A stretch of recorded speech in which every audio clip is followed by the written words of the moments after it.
When Silas Boone ordered a delicate bride through the mail, he never imagined the 6-foot powerhouse who'd step off that train and change his life forever.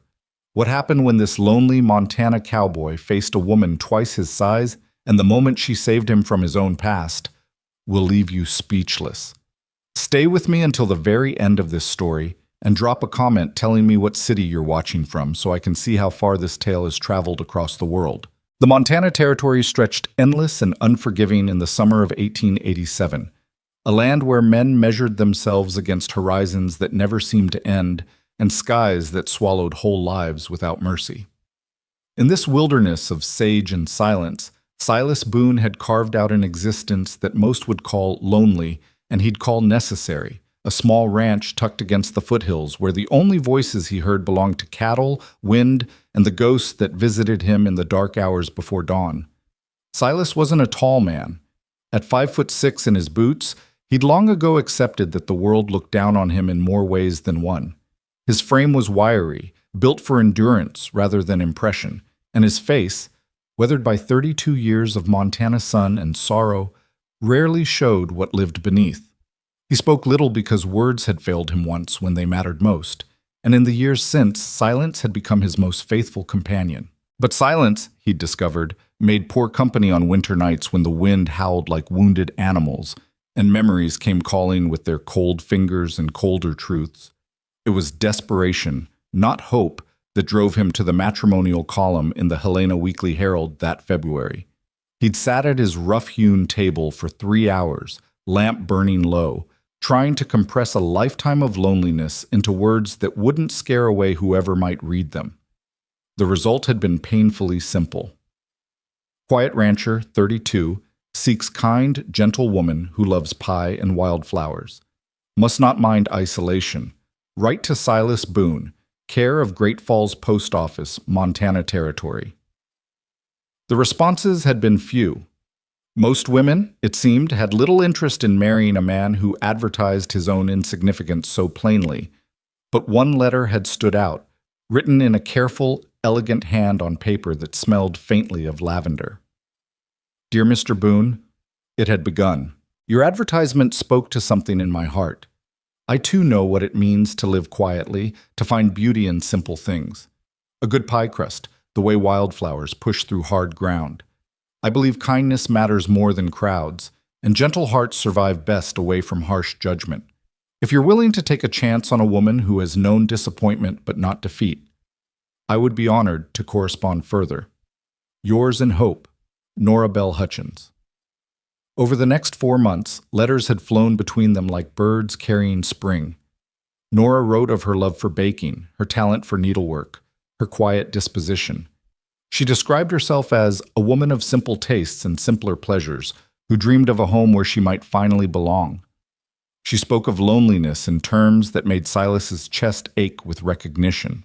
She never mentioned her height, her build, or the fact that she'd been rejected by every man in 3 counties for reasons she'd learned to anticipate before introductions were even complete. Silas, for his part, wrote of his ranch, his cattle, the way sunrise painted the mountains. He confessed his quietness, his preference for solitude, his contentment with a life stripped to essentials. He never mentioned the nightmares, the guilt, or the brother whose grave he visited every Sunday with hands that still shook when he remembered that terrible night 6 years ago. They were 2 people sketching careful portraits of themselves, leaving out the details that might drive the other away. Not quite lying, but not quite telling the full truth either. It was a courtship built on hope and omission, which is to say it was like most courtships, except they'd never laid eyes on each other. By June, they'd agreed to marry. Silas would send money for her train ticket from St. Louis. Nora would arrive on the 17th, and they'd wed that same day in Great Falls before returning to the ranch. Simple, practical, final.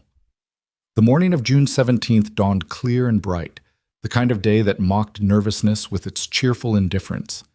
Silas had risen before the sun, unable to sleep, and spent 2 hours bathing in the creek, trimming his beard, and putting on the one good suit he owned, bought for his brother's funeral and worn only twice since. He'd saddled his gentlest mare and hitched his wagon, then made the 12-mile journey to Great Falls with his hat in his hands and his heart somewhere in his throat. The town was bustling with its usual morning commerce. Miners heading to the smelters, ranchers loading supplies, women with baskets moving between the dry goods store and the butcher. Silas tied his horse near the Great Northern Station and tried not to notice the way people glanced at him, then away, as if embarrassed to witness whatever was about to unfold. News traveled fast in small towns.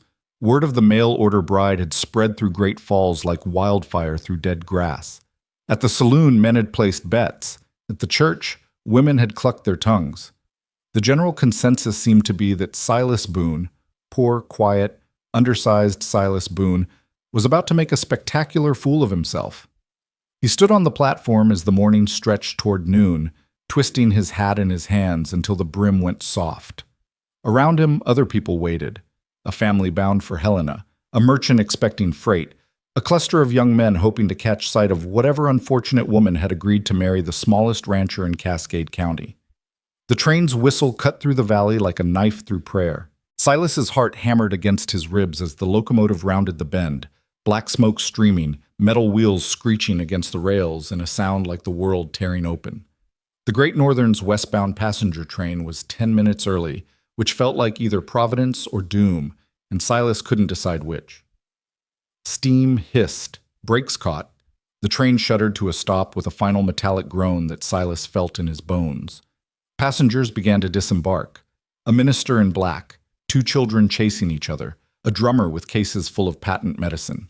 Silas scanned each face, looking for delicate features, gentle eyes, the kind of woman who wrote about pie crust and wildflowers in lavender-scented letters.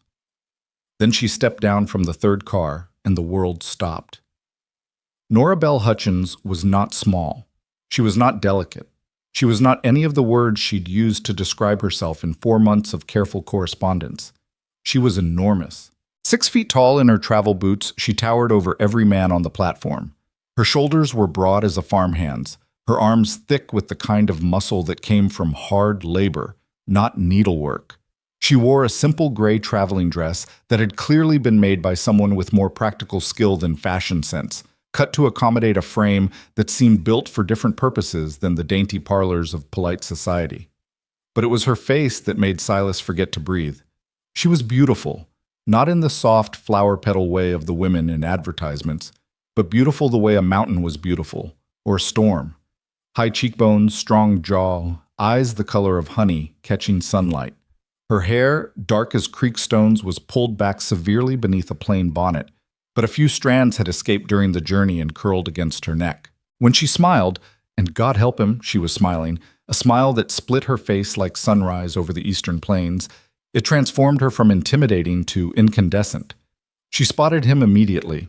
Perhaps it was the only man on the platform short enough to make her tower even more obvious, or perhaps it was the sheer terror written across his face, but her eyes locked onto his across 15 feet of Montana dust, and she strode forward with the confidence of someone who'd long ago stopped apologizing for the space she occupied. "You must be Silas Boone," she said, and her voice was like honey poured over gravel, feminine but big, filling the air in a way that made people turn and stare. She stuck out her hand, not daintily, but for a proper shake, the way men greeted each other. "Hello, husband." The crowd snickered. Silas heard it ripple through the onlookers like wind through grass, laughter poorly disguised as coughs, whispers that weren't quite whispered, the sound of judgment being passed without trial. He stood there, hat crushed in one hand, staring up. Up, God, he had to look up to meet her eyes. At this woman who bore no resemblance whatsoever to the delicate creature he'd imagined. His mouth opened. Nothing came out. Nora's smile flickered just for a moment. In that fraction of a second, Silas saw something beneath her confidence, a wound, old and familiar, the kind that came from a lifetime of being looked at the way people were looking at her now. He started, then stopped. What could he say? "You're not what I expected? You lied to me?" How could his words, already so inadequate, bridge the chasm that had opened between imagination and reality? Before he could finish the thought, Nora turned to the porter who was struggling with her luggage, 2 enormous trunks that looked like they'd been built to transport furniture. The man was red-faced, sweating, trying to get leverage under the first trunk without much success. "I'll get those," Nora said simply. She bent, grasped the iron handles of both trunks, both of them, each one probably weighing 100 pounds, and lifted them as easily as Silas might lift a pair of saddlebags. The porter's mouth fell open. The crowd's snickering stopped dead. Nora looked back at Silas, trunks hanging from her hands like children's toys. "Where's the wagon?" He pointed wordlessly.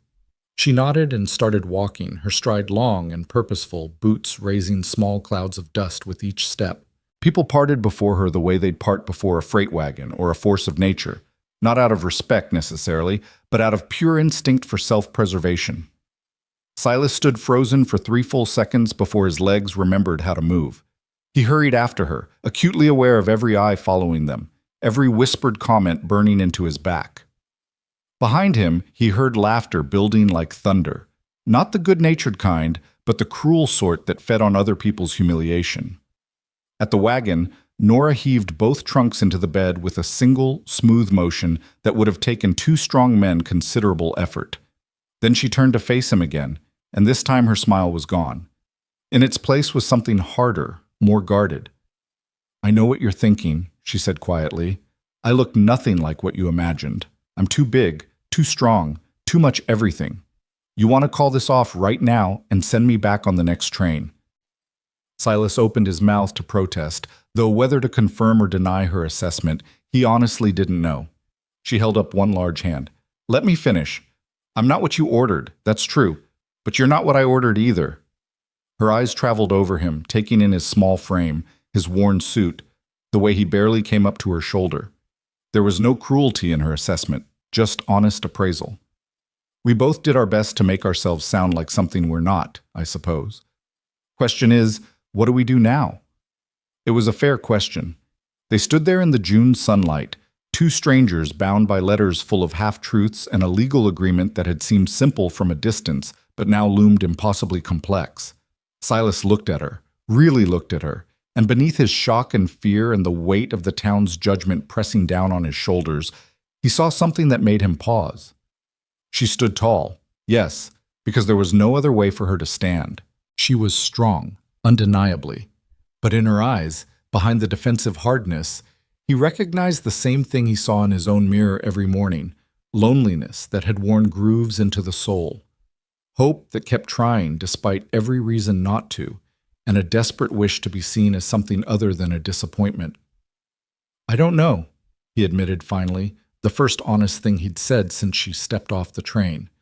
"But you came all this way. Least I can do is not make you ride back on an empty stomach."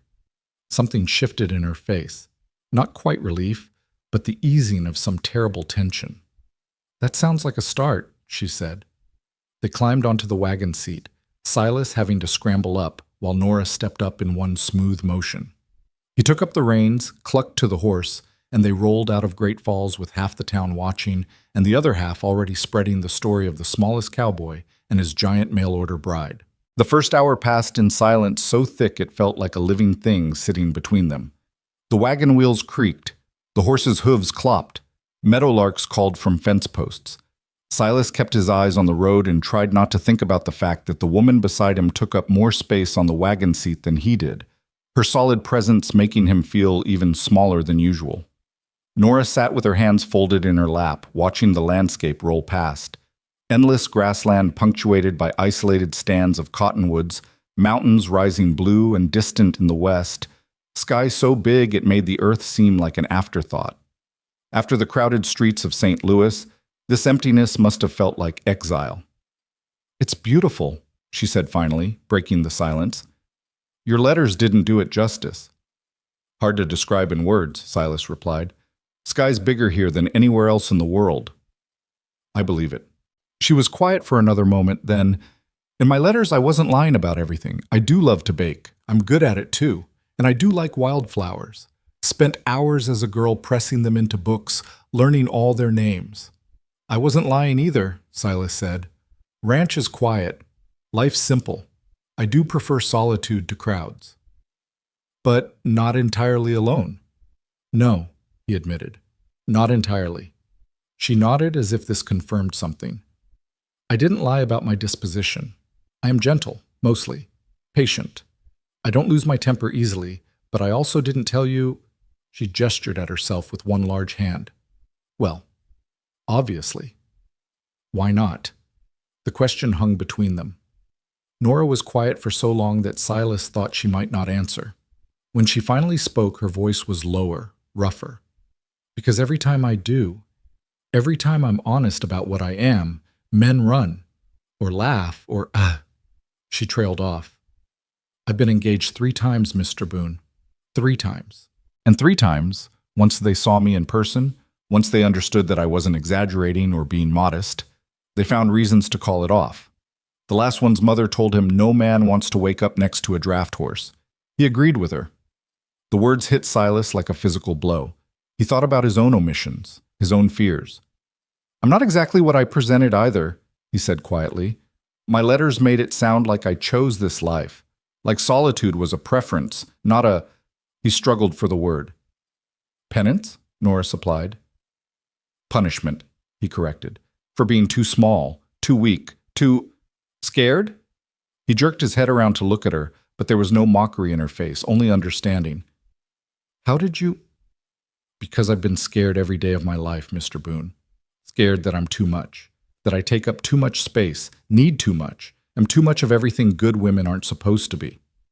She looked at him directly now.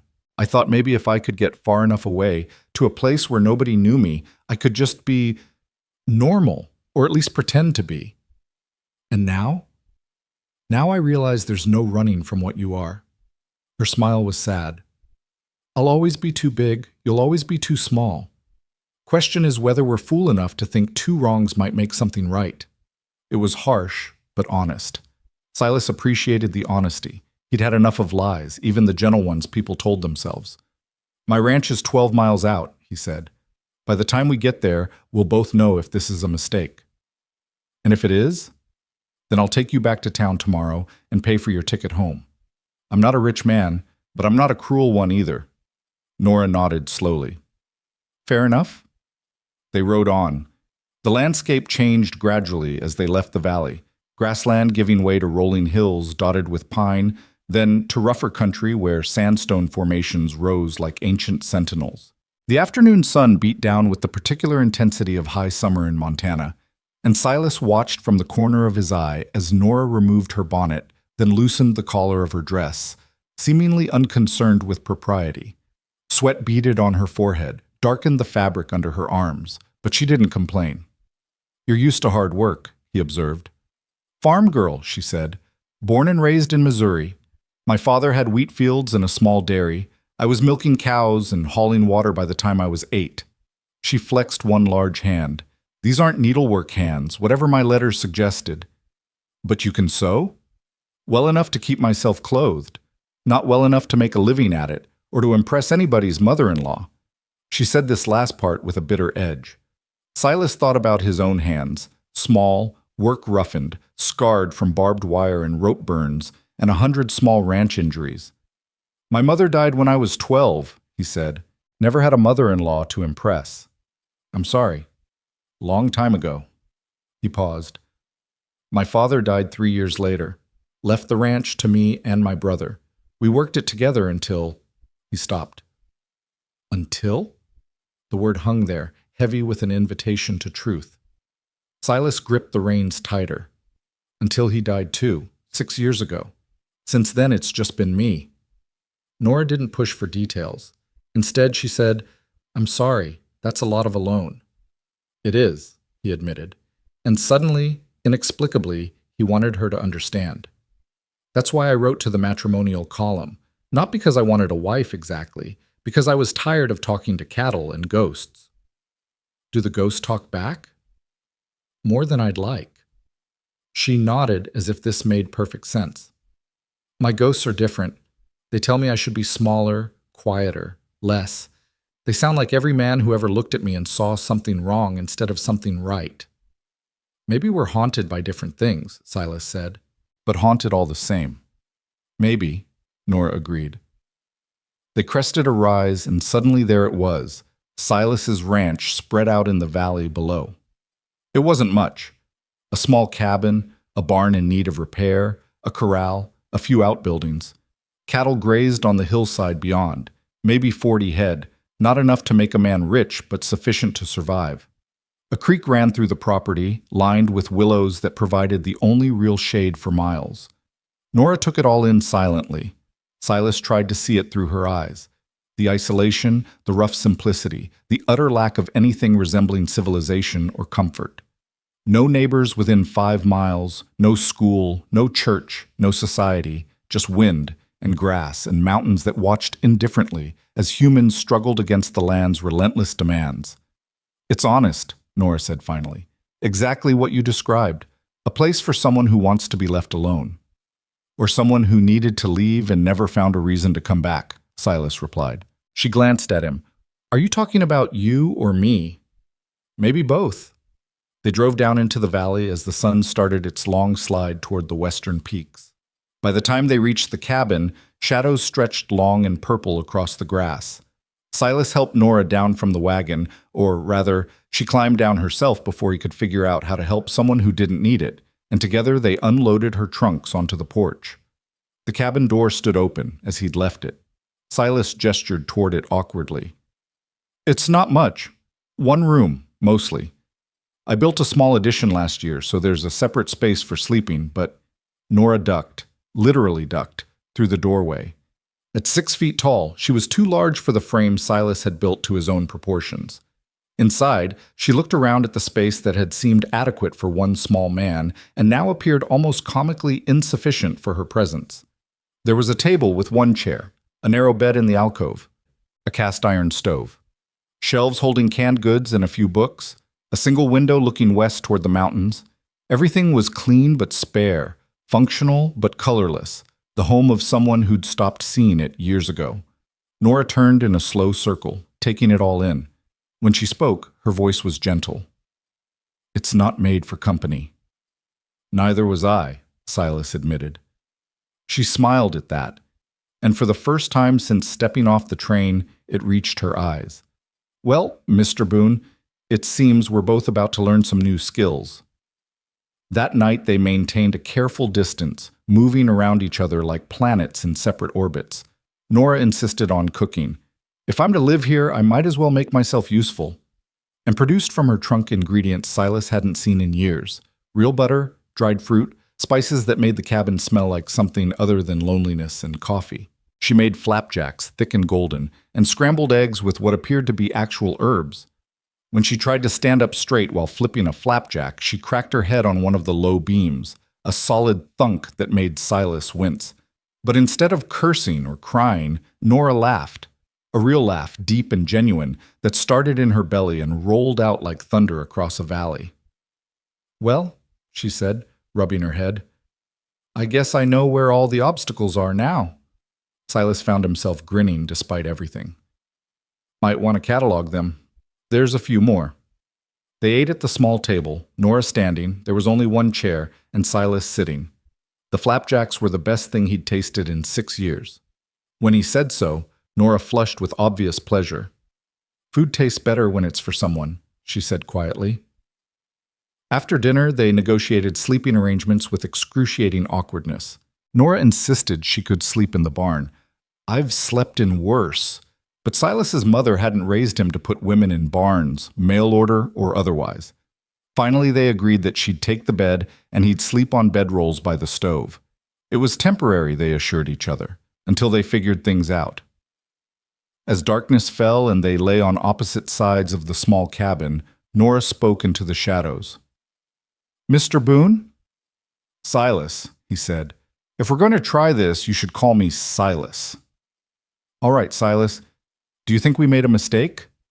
He thought about the question, about her laughter when she hit her head, about the flapjacks, about the way she'd lifted those trunks while grown men struggled, about the loneliness that had driven them both to lie to strangers in matrimonial columns.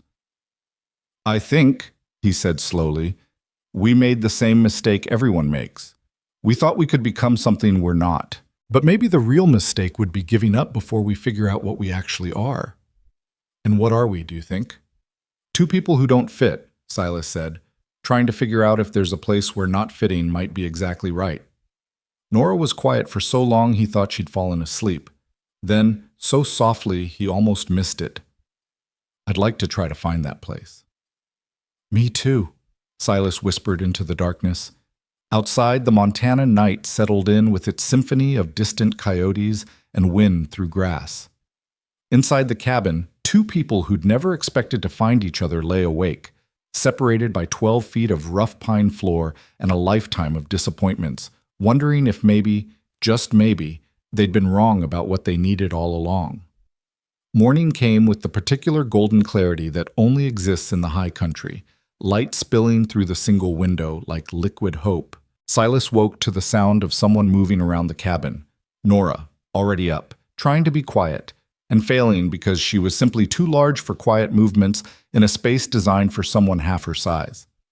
He watched her through half-closed eyes as she tried to navigate making coffee without hitting her head again, bending and adjusting and finally just kneeling by the stove because it was easier than constant ducking. There was something both heartbreaking and deeply practical about the way she'd already learned to accommodate the space rather than expecting it to accommodate her. "I'm awake," he said finally. "You don't have to whisper." She looked over her shoulder, and he was struck again by how beautiful she was when she smiled. "Old habit. My father always said I moved like a bull in a tea shop. Learned early to try for quiet." "This is a ranch," Silas said, sitting up. "Bulls are welcome here." It was meant as a joke, but Nora's expression shifted into something complicated. "We'll see how welcome I am when your neighbors get a look at me. How long before they start asking what possessed you to marry a woman who could probably pick you up and carry you around like a sack of flour?" "Could you?" "What?" "Pick me up like a sack of flour." She stared at him. "I suppose so. I mean, you don't weigh much more than—" She stopped. "Are you testing me?" "Curious," Silas admitted. "I weigh about 140. That much?" Nora's laugh was surprised and genuine. "I've hauled hay bales heavier than that, Silas Boone." "Huh," he said, standing and reaching for his boots. "That's actually impressive." "It's mortifying," she corrected. "No man wants a wife who's stronger than him." "Maybe no man you've met before," Silas replied. Then, because he could see she didn't believe him. "Look, I'm not saying I'm happy about being small. I'm not. I've spent my whole life being underestimated, ignored, or just plain looked past.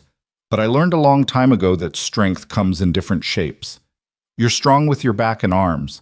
Maybe I need to be strong in other ways." "Like what?" He thought about it while pulling on his boots. "Like knowing when to ask for help. Like not being too proud to admit I can't do everything myself. Like—" He hesitated. "Like maybe not dying alone in a cabin built for one." The honesty surprised them both. Nora turned back to the stove, but not before he saw her blinking rapidly. "I woke you with that head bump last night," he said, changing the subject to give her space. "You were already awake when I was planning to start day's work." "City habits," she said. "In St. Louis, I worked at a bakery. We started at 4 in the morning to have bread ready when shops opened." "You worked in a bakery?" "For 3 years. After my father died and I couldn't keep the farm going alone. It wasn't respectable work for someone pretending to be a lady, but it was honest and I was good at it." She poured coffee into 2 tin cups. "The owner wanted to marry me, actually." "Why didn't you?" "He was 73 and had 9 grandchildren, 3 of whom were older than me. He wanted a wife who could run the bakery and care for him in his decline. I wanted—" She trailed off. "What?" "Something more than being useful," she finished quietly. "Is that selfish?" "If it is, then I'm just as selfish," Silas said, "because I wanted the same thing." They drank their coffee on the porch as the sun climbed higher and the day's heat began to build. Silas pointed out the boundaries of his property, explained his routine, checking cattle, mending fences, the endless small repairs that kept a ranch functioning. Nora listened carefully, asking questions that showed she understood ranch work better than her letters had suggested. "I can help," she offered. "I'm not afraid of work." I can see that." He hesitated. "But first, I need to build you a chair." "What?" "A real chair. One that fits you." He gestured at the porch's rough boards. "Can't have you standing through every meal or sitting on the floor like you're being punished. It's not right." Something shifted in Nora's expression. A softening, a breaking down of some defensive wall. "No one's ever offered to build me furniture before," she said. Usually they just suggest I learn to take up less space. Taking up space isn't a character flaw, Silas replied. He meant it. He spent that morning in the barn working with lumber he'd had stored for winter repairs. Carpentry had never been his strongest skill, but he understood the basics, and he had time. More importantly, he had motivation. The memory of Nora standing through breakfast, the way she'd tried to fold herself smaller to fit his inadequate furniture. While he worked, she explored the ranch. He'd catch glimpses of her through the barn door, walking the creek line, examining the cattle with a practiced eye, inspecting the sorry state of his vegetable garden with what looked like professional dismay. She moved with the confidence of someone used to outdoor work, her long stride covering ground quickly, seemingly unbothered by the heat. Around noon, he heard shouting. Silas dropped his hammer and ran outside to find Nora standing in the middle of his pasture, facing down his prized Angus bull. Thunder, 2,000 pounds of muscle and bad temper, who'd won him second place at the county fair 3 years running. The bull was snorting, pawing the ground, head lowered in that way that meant he was about 3 seconds from charging. Nora stood perfectly still. "Don't move," Silas shouted, running toward them. But Nora did move. She took a step forward, toward the bull, not away, and started humming. Low and steady, a tune Silas didn't recognize, something that sounded like a lullaby mixed with a work song. She held out one large hand, palm down, and kept humming. Thunder stopped pawing. His head came up slightly, ears forward. Nora took another step. Still humming. Still calm as morning dew. The bull, this creature that had sent 3 grown men scrambling over fences in the past year, who was too mean to sell and too valuable to shoot, lowered his head and walked up to Nora's outstretched hand like a dog coming for a pat. She scratched between his horns. Thunder's eyes half closed in what looked suspiciously like contentment. "Well," Silas breathed, stopping 20 feet away and trying not to break whatever spell she'd cast. "I'll be damned." Nora glanced over at him, still scratching the bull's massive head. "He's not mean. He's just misunderstood. Probably been handled rough, treated like a threat instead of a creature with feelings. He gored a fence post last month because someone scared him or made him feel trapped." She kept her voice low, soothing. "Animals are simple, Silas. They respond to how you treat them. You come at them with fear, they give you fear back. You come at them with calm." She shrugged. "They remember what calm feels like." Thunder made a sound that was almost a purr, if a 2,000-pound bull could purr. "How did you learn that?" Silas asked, approaching slowly now that the danger seemed past. "Same way I learned everything else. Trial and error, mostly. When you're my size, animals either fear you or trust you completely. There's no middle ground." She gave Thunder a final pat and stepped back. The bull watched her go but didn't follow, just stood there looking almost disappointed that the attention had ended. "That," Silas said, "was either the bravest or the most foolish thing I've ever seen." "Probably both," Nora admitted. "But your bull was distressed about something. I could hear him bellowing from the creek. Figured I should see what was wrong before he hurt himself or your fences." They walked back to the barn together, Thunder following at a respectful distance like a pet rather than a threat. Silas kept glancing between the bull and the woman, trying to reconcile what he'd just witnessed with everything he thought he knew about cattle and courage. "In your letters," he said finally, "you mentioned being gentle. I thought you meant—" He gestured vaguely. "You thought I meant delicate, sweet, dainty?" Nora's smile was knowing. "I meant I understand gentleness as strength, not weakness. I meant I know how to handle things bigger and stronger than me without breaking them or myself. That's not what most people mean by gentle." "I'm not most people," she replied. "I thought we'd established that." They had. And standing there in the Montana sunlight with his supposedly vicious bull following this enormous woman like she was the Pied Piper of cattle, Silas felt something shift in his chest. Not love, not yet, but the first green shoot of possibility, pushing up through hard ground the way Nora had described wildflowers doing in her letters. Maybe, he thought, 2 people who didn't fit anywhere else might fit together after all.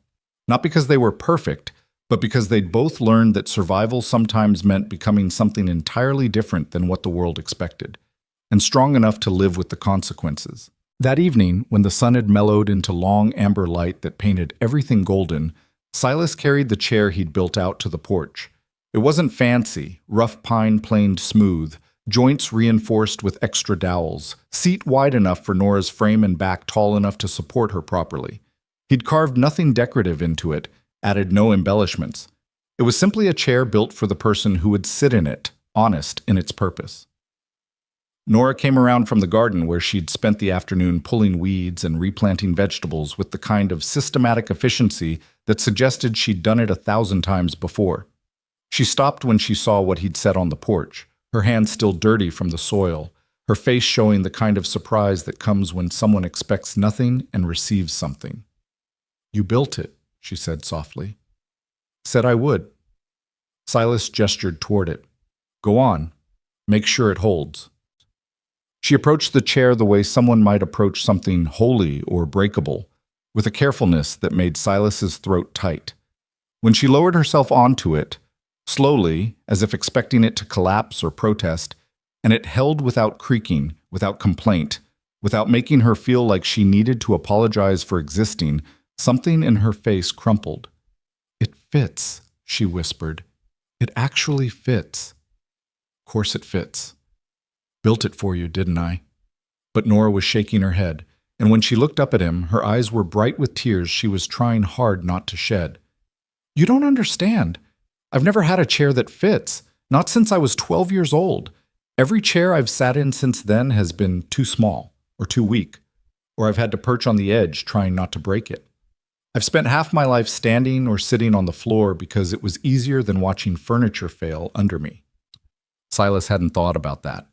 The cumulative weight of 1,000 small rejections, the way something as simple as a chair could become a daily reminder that the world wasn't built for you. He sat down on the porch steps near her feet, looking up at where she sat comfortably for the first time since arriving. "First chair that doesn't make me feel too much," she murmured, running her hand along the armrest. "That's a gift I didn't know how to ask for." "You shouldn't have to ask," Silas said. "People should just pay attention." They sat together as twilight deepened, watching the valley fill with shadows and the first stars prick holes in the darkening sky. Somewhere across the pasture, thunder lowed contentedly. Night birds called to each other in languages older than human settlement. The creek whispered its endless conversation with stones. "Tell me about your brother," Nora said finally. "You mentioned him yesterday, said he died 6 years ago."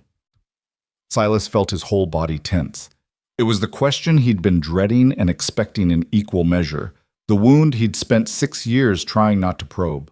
But Nora had been honest with him about her rejections, her humiliations, the casual cruelties that had shaped her. Maybe he owed her the same. "His name was James," he started, the words coming slow and painful, like pulling arrows from old wounds. 3 years older than me. Bigger, stronger, better at everything ranching required. Our father always said James got the size and I got the sense, but that was just kindness talking. James had sense too, more than I did anyway. "You worked the ranch together?" "From the time we were boys until the night he died. We were a good team. He could do the heavy work, I handled the books and the planning. Made a whole person between us," our father used to joke. Silas picked at a splinter on the porch step. "After our parents died, it was just the two of us. That was enough. More than enough." Nora waited, not pushing, just present. 6 years ago, we had trouble with rustlers," Silas continued, his voice going flat the way it always did when he told this part. "They'd been hitting ranches up and down the valley, stealing cattle in the night. Everyone knew they'd come for us eventually. We weren't big enough to post guards, weren't rich enough to hire protection. James said we should take turns staying awake, watching. I was supposed to take first watch that night. The stars were fully out now. The Milky Way spilled across the sky like someone had kicked over a bucket of light. Silas kept his eyes on those stars because looking at Nora, at her sympathy, would break something inside him that needed to stay whole. "I fell asleep," he said simply. "Sat down with my rifle, told myself I'd just rest my eyes for a minute, and I fell asleep. When I woke up, there were gunshots. 4 men in our pasture, loading our cattle into a wagon. James running toward them, shouting, trying to stop them alone because his fool brother was sleeping instead of watching. Silas, they shot him," he continued, the the words coming faster now, like poison he needed to purge. 3 times. And I just stood there. I had my rifle. I could have fired back. Could have done something, anything, but I froze. I was too scared, too small, too useless. I just stood there in the dark while my brother bled out in the pasture. And by the time I finally moved, finally ran to him, it was too late. He died in my arms, asking me why I didn't help him. The silence that followed was enormous. Silas felt the weight of his confession settle around them like snow, muffling everything, making the world feel distant and unreal. "That's why you're alone," Nora said finally. Not a question. "That's why I deserve to be alone," Silas corrected. "James was everything good about this ranch, about our family, and I let him die because I was too weak to stay awake, too cowardly to fight. Everyone in the valley knows it. They don't say it to my face, but they know. The sheriff caught 2 of the rustlers a week later. They hanged them in Great Falls. Justice served. Case closed. But it doesn't matter because James is still dead, and I'm still the brother who failed him." Nora was quiet for a long moment. Then she said something that surprised him. "Did your brother know you loved him?" "What?" "Before he died. Did James know you loved him? That you'd have traded places with him in a heartbeat? That you'd give anything, your life, your soul, everything, to undo that night?" Yes. Of course he knew." "Then you didn't fail him," Nora said firmly. "You failed yourself, maybe. You made a mistake, a terrible human mistake. But love? Love you got right. And that's the part that matters most in the end. It doesn't." Silas struggled to find words. "He's still dead, Nora. My mistake, my weakness, my cowardice killed him just as surely as those bullets did." "No," she said, and there was steel in her voice now. "Those rustlers killed him. You being asleep didn't pull the trigger. You being scared didn't load the gun.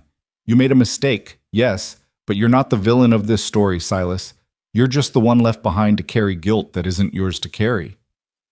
"The valley doesn't see it that way." "The valley doesn't matter," Nora replied. "The valley didn't love James, you did. And you've spent 6 years punishing yourself for being human, for having limits, for not being able to single-handedly fight off 4 armed men.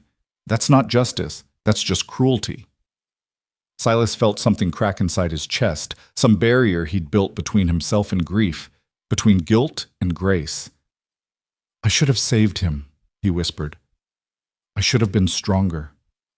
"And I should be smaller," Nora said quietly. "I should take up less space, need less, be less. But should doesn't feed the cattle, Silas. Should doesn't plant gardens or build chairs or calm, angry bulls. Should is just another way to hate ourselves for not being something we never could be." She stood up from her chair, the one built for her, and came to sit beside him on the steps. In the darkness, with the stars watching and the mountain wind carrying away the day's heat, she took his small hand in her large one. "I don't know if what we're doing here will work," she said. "I don't know if 2 broken people can build something whole. But I know that carrying shame alone is killing you the same way being too big to love was killing me. Maybe we can't fix each other. Maybe that's not even the point. But maybe we can at least share the weight." Silas looked at their joined hands, his rough and small, hers broad and strong, different in every way except that they were both scarred by work and marked by survival. "I don't know how to stop feeling guilty," he admitted. "Then don't stop," Nora replied. "Not yet. Just make room for something else alongside it. Room for the fact that you're still here, still trying, still decent enough to build a chair for a woman you barely know because you noticed she had nowhere to sit. That counts for something, Silas. It has to."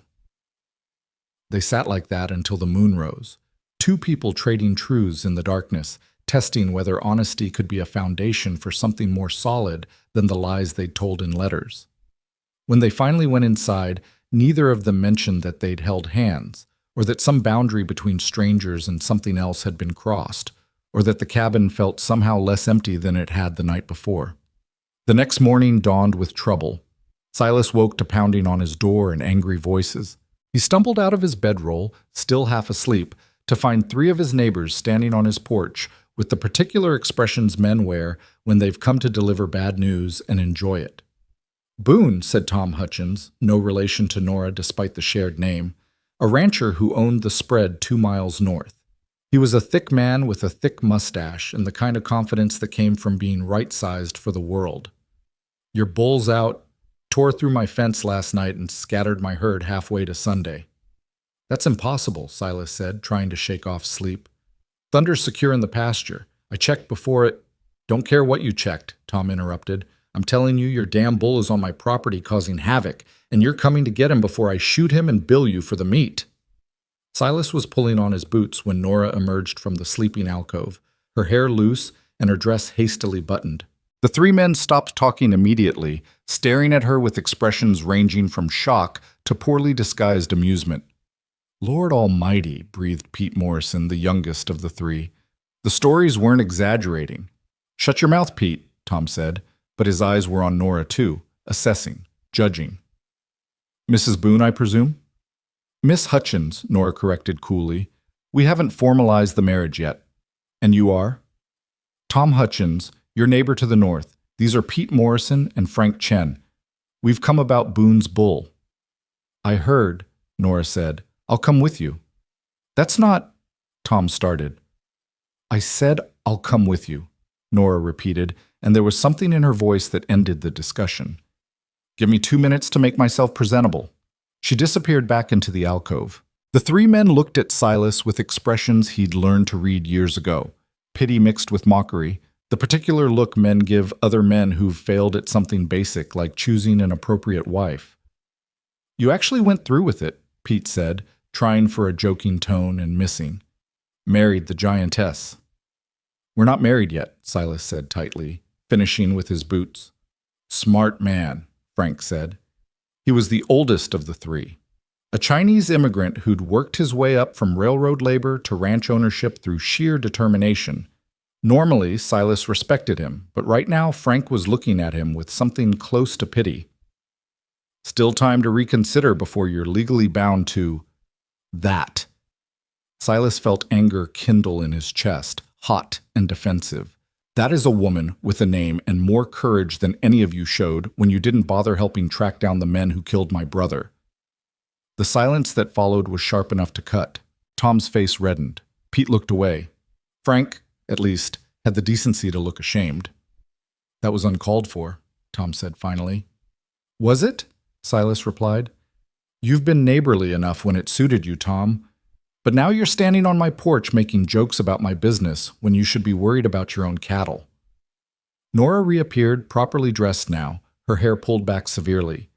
She looked each man in the eye as she passed them, her gaze steady and unintimidated. Shall we go, gentlemen? Your cattle won't gather themselves. They rode to Tom's ranch in awkward silence. Silas and Nora in his wagon, the 3 men on horseback ranging ahead. When they arrived, the damage was evident. Tom's fence had indeed been trampled, rails broken and scattered, and his cattle were spread across 2 pastures instead of 1. In the middle of the chaos stood Thunder, looking pleased with himself and not at all repentant. There, Tom said, pointing. Your bull. Now get him out of here before he does more damage. I'll handle it, Nora said, climbing down from the wagon. Ma'am, I don't think— Pete started. But Nora was already walking toward Thunder, that same calm confidence she'd shown yesterday, her hands loose at her sides and her voice starting that low, steady hum. The bull's head came up, his ears swiveled forward. When Nora was 10 feet away, Thunder walked to her like a dog called home. She grasped his halter. When had she put a halter on him? Silas didn't remember Thunder wearing one yesterday and led him toward the broken fence. The bull followed docilely, completely ignoring Tom's scattered cattle, focused entirely on the woman leading him. The 4 men watched in stunned silence. I'll be damned, Frank muttered. How is she doing that? Pete asked. Tom said nothing, but his expression had shifted from mockery to something more complex, respect perhaps, or the beginning of it. Nora led Thunder through the broken fence and back toward Silas's wagon. When she reached it, she tied the bull's lead to the back and turned to face Tom with the kind of dignity that made her size irrelevant. Your fence, she said calmly, was poorly maintained. 3 rails had wrought damage and the posts weren't sunk deep enough. A strong wind could have knocked it down, never mind a curious bull. I'll help repair it properly this afternoon, but you should know that blaming your own poor maintenance on someone else's livestock is cowardly. Tom's face went from red to purple. Now you listen here. No, Nora interrupted, her voice still calm but carrying the weight of absolute certainty. You listen. Your fence failed because you didn't maintain it. Thunder got out because he could smell your cattle and wanted company. That's animal behavior, not malice. Silas and I will help you repair the damage because that's what neighbors do. But we won't accept blame for your negligence. And we won't tolerate disrespect because you're embarrassed that a woman noticed what you overlooked. The silence that followed felt dangerous. Silas held his breath, waiting to see if Tom would explode, if this would turn into the kind of conflict that ended with violence or lawyers, or both. Instead, Frank started laughing, deep, genuine laughter that broke the tension like a hammer through ice. She's right, Tom, Frank said, still chuckling. That fence has been needing repair for 2 years. We've all told you. Now a lady points it out and suddenly you want to shoot the messenger, or the bull. Tom looked like he wanted to argue, but Pete was nodding agreement, and even he couldn't deny the visible rot on the broken rails. Finally, he deflated slightly, the anger draining into something closer to grudging acceptance. Fine, he muttered. Fence needs work, but your bull still broke it. And we'll help fix it, Silas said, finding his voice again. This afternoon. Nora and I both.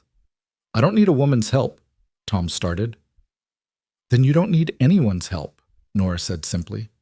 Because I'm the one who knows how to repair fences properly. Silas can assist me, and you can watch and learn, or you can refuse help out of pride and continue having fence failures. Your choice. It was beautifully done, offering assistance while making clear she wouldn't beg for the privilege of helping, wouldn't diminish herself to make Tom feel comfortable with his own inadequacy. Silas felt something swell in his chest that might have been pride or might have been something deeper. Tom looked at his friends for support and found none. Finally, he nodded once, sharp and begrudging. Afternoon then, and I suppose I spoke hastily earlier, about the bull. It wasn't an apology, not really, but it was as close as men like Tom Hutchins got to admitting fault. They returned to Silas's ranch with Thunder trailing contentedly behind the wagon. Once the bull was secured, in a reinforced section of fence that Silas now realized probably needed work itself, Nora started gathering tools and materials for the afternoon's repairs. You didn't have to do that, Silas said as they worked. Defend me, I mean, or offer to help Tom after he insulted us both. Yes, I did, Nora replied, testing the weight of a post-hole digger. Not because you needed defending, you handled yourself fine, but because people like Tom need to learn that being wrong isn't the end of the world, and accepting help from unexpected sources isn't weakness. He called you a giantess. He did, she agreed calmly. Pete did, actually. Tom just thought it. But I've been called worse by better people, Silas. Words only have the power you give them. Doesn't it hurt? She paused, considering. Of course it hurts. Every time. But I can either spend my life hurt by what people say, or I can spend it proving them wrong by living well despite their opinions. The second option seems more productive. They loaded the wagon with tools and fresh-cut rails from Silas's stockpile. As they worked, Silas found himself watching Nora with new appreciation. The efficient way she moved, the practical knowledge she clearly possessed about ranch work, the quiet strength that had nothing to do with muscle and everything to do with refusing to be diminished. That story you told last night, Nora said as they worked. About your brother. Have you ever told anyone else? The sheriff. Had to, for the investigation. I mean really told. The way you told me, with the guilt and the fear and the parts that make you feel small. Silas shook his head. Wasn't anyone to tell. And even if there was, what man wants to admit he was too cowardly to save his own brother? A man who's honest, Nora replied. A man who understands that courage isn't the absence of fear, it's acting despite it. You froze once in a moment of terror. That doesn't define your whole life unless you let it. Easy to say. Nothing about it is easy, she countered, but necessary things rarely are. They arrived at Tom's ranch to find him and his two friends already working on the fence, or rather, arguing about how to work on it.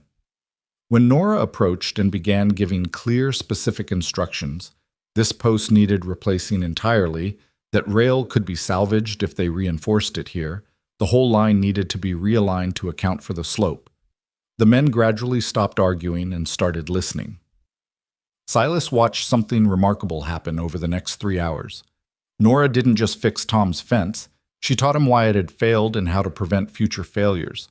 She explained the principles of load distribution, showed him how to test for rot, demonstrated proper post-setting techniques. And Tom, despite his initial resistance, began to listen.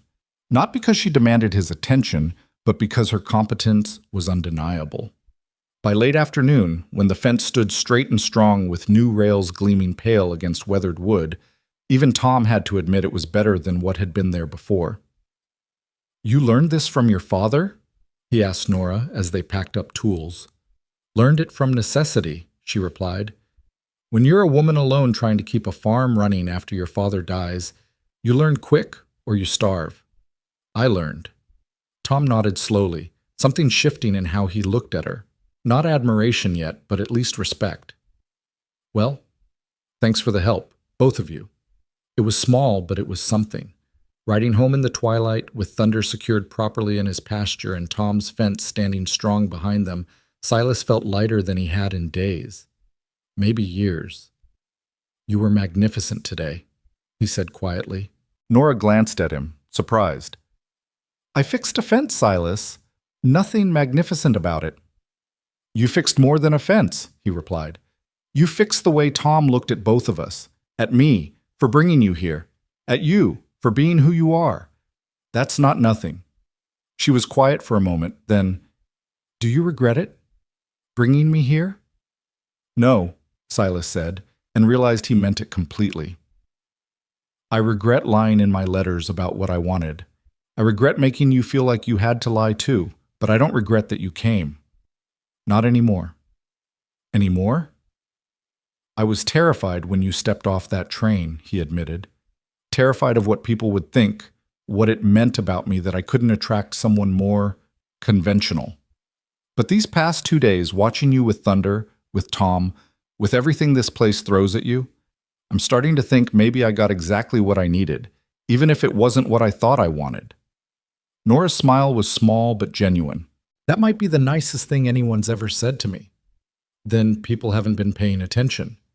They reached the ranch as full dark settled in, the cabin windows glowing warm with lamplight Silas had left burning that morning.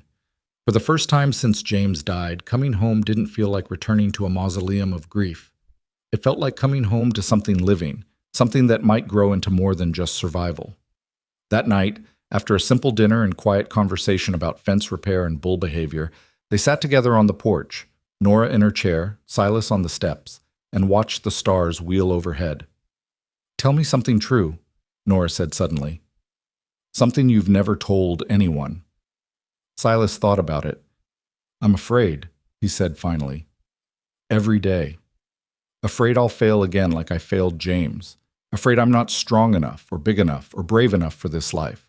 Afraid that one day something will happen that requires more than I can give, and someone else will die because I'm not enough." "That's not fear," Nora said gently. "That's trauma. Fear passes. Trauma lives in your bones and tells you lies about who you are." "What lies does yours tell you?" She considered. "That I'm unlovable. That taking up space is a sin I'll spend my life apologizing for. That the reason men reject me isn't about them or their limitations. It's because there's something fundamentally wrong with me that I can't fix by wanting hard enough." "Those are lies," Silas said firmly. "So are yours," she replied. They sat with that truth between them, two people beginning to see each other clearly, scars and all, and choosing not to look away. "I think," Nora said slowly, "that maybe we could help each other tell better stories, not about being perfect or fixed, but about being enough exactly as we are." "I'd like that," Silas replied. "I don't know how, but I'd like to try." "Then that's where we start," Nora said. "With trying, with being honest, with building chairs and fixing fences and calming bulls and all the small, ordinary ways people show up for each other." Somewhere in the darkness, Thunder lowed contentedly in his reinforced pasture. The creek sang its endless song. The Montana night wrapped around them like a blanket, vast and indifferent, and somehow, in its very vastness, forgiving. Inside the cabin, two beds waited, still separate, still maintaining that careful distance of new acquaintance. But on the porch, their hands found each other in the darkness, and for a moment before they went inside, they held on like people who'd been drowning and suddenly found solid ground. It wasn't love yet.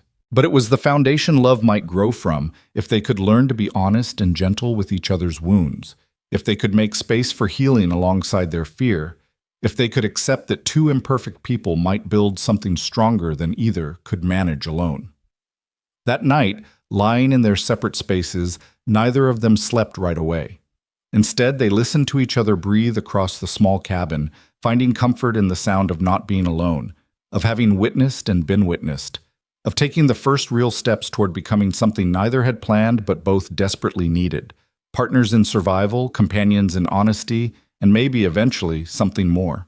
The days that followed Tom's fence repair brought a shift in how the valley saw them, subtle but unmistakable.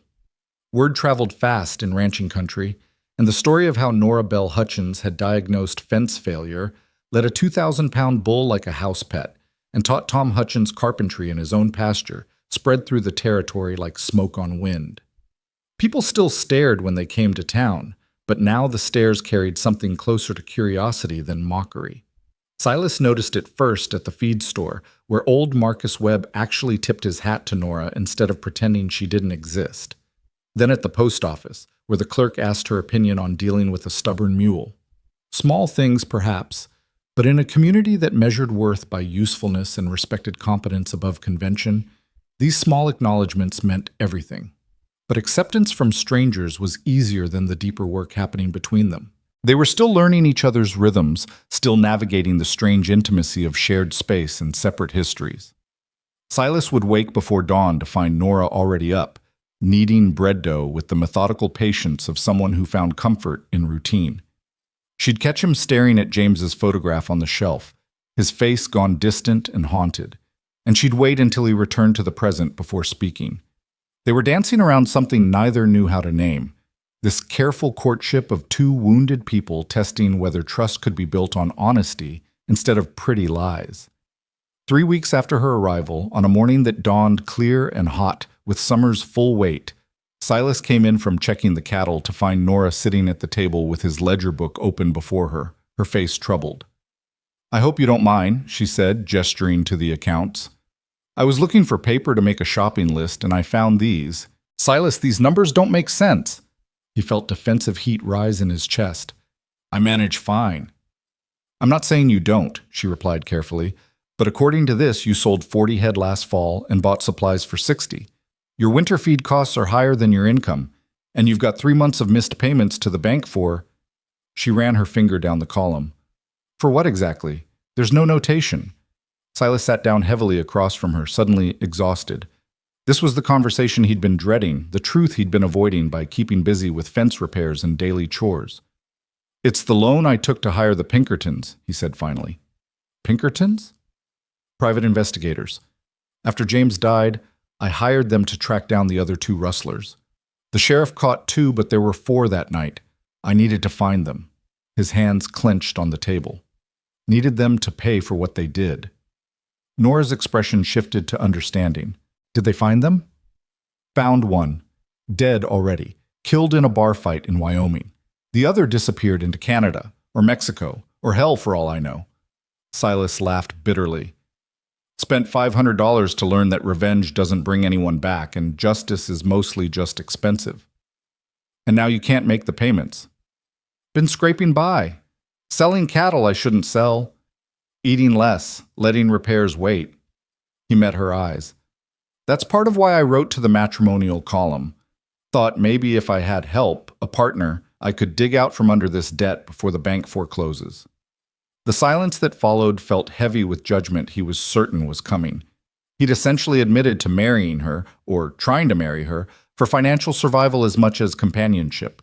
It was mercenary and shameful and exactly the kind of truth that could break whatever fragile thing was building between them. "How much do you owe?" Nora asked finally. $300.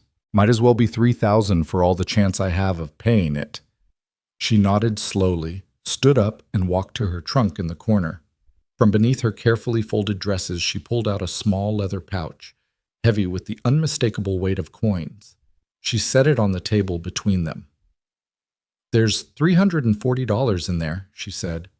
"Money I saved working at the bakery, plus what my father's farm sold for after he died.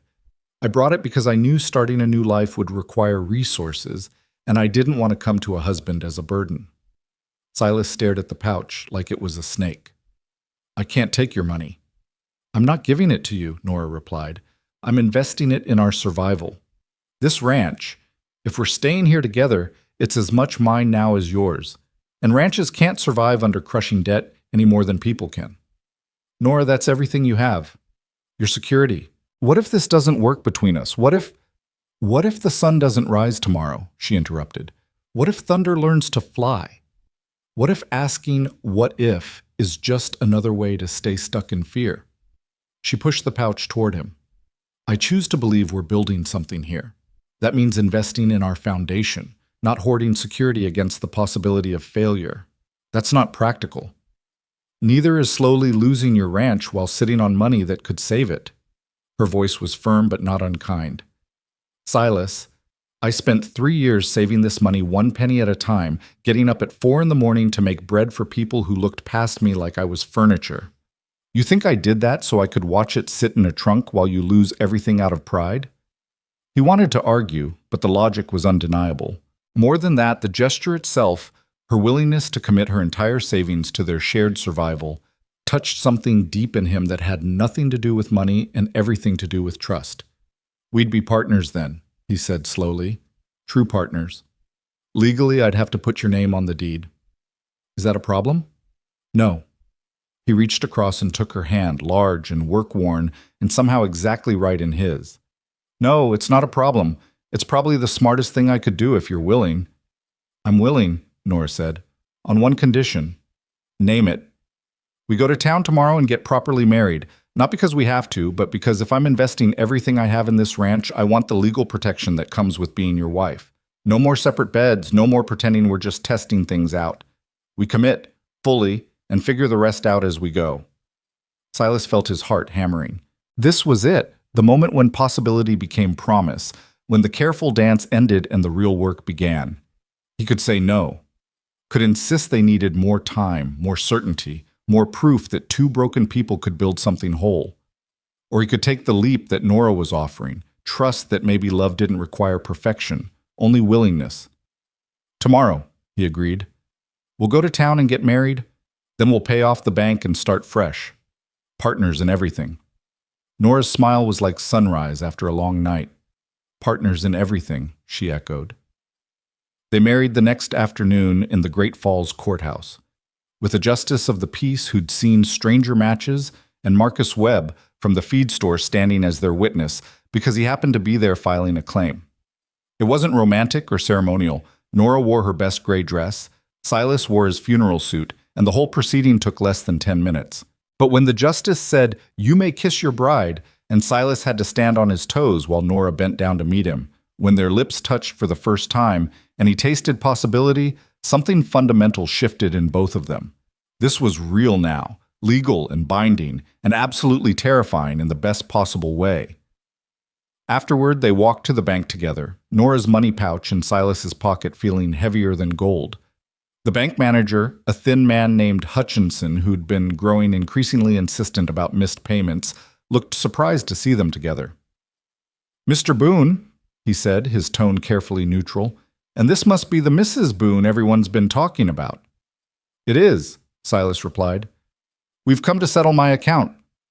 He counted out $300 in coins and small bills, each one representing hours of Nora's labor, her sacrifice, her faith in their future. Hutchinson counted it twice, made notations in his ledger, and finally stamped a receipt with "paid in full" across the top. "Congratulations," Hutchinson said, and he seemed to mean it. "Clean slate, Mr. Boone, don't waste it." "I don't intend to," Silas replied, taking Nora's hand. "We don't intend to." Walking out of that bank into the bright afternoon sunshine, both of them lighter by $300 but heavier with commitment. Silas felt something he hadn't felt since before James died. Hope. Not the desperate, clawing hope that things might somehow get better, but the solid, foundational hope that came from having a partner, a plan, and a clean slate to write their future on. "What do we do now?" Nora asked as they climbed into the wagon. "Now," Silas said, "we go home and figure out how to be married." The ride back to the ranch was different than their first journey together. Then they'd been strangers pretending at possibility. Now they were bound by law and choice. And the silence between them felt less like awkwardness and more like the comfortable quiet of two people who didn't need to fill every moment with words. When they reached the cabin, Silas carried Nora's trunk from the sleeping alcove into the main room, their room now, though he'd need to build a bigger bed frame. She made dinner while he tended the evening chores, and when they sat down to eat, it was as husband and wife, partners in survival, two people who'd made vows and meant them even if neither was quite sure what came next. That night, lying together in the too-small bed with Nora curved against the wall and Silas perched on the edge trying not to fall off, both of them acutely aware of every breath and movement, Nora spoke into the darkness. "I'm scared," she admitted. "Of what?" "Of failing at this. Of being too much for you. Of waking up one day and seeing regret in your eyes." She paused. "Of you seeing who I really am and deciding I'm not worth the investment." Silas rolled over carefully to face her, though in the darkness he could barely make out her features. "I'm scared too," he said. "Scared I'm not enough. That I'll fail you the way I failed James. That my weakness will cost you everything you've given up to be here." "Then we're both scared," Nora said softly. "Maybe that's all right. Maybe courage isn't the absence of fear. It's being scared and choosing each other anyway." "I choose you," Silas whispered. "Every version of you. Too big, too strong, too honest. All of it." "I choose you too," she replied. "Too small, too haunted, too good at building chairs that fit. Every bit." They fell asleep like that, holding each other carefully in the darkness. Two people learning that intimacy wasn't about perfection. It was about showing up scared and choosing each other anyway. The summer wore on, hot and dry, testing the ranch and everyone on it.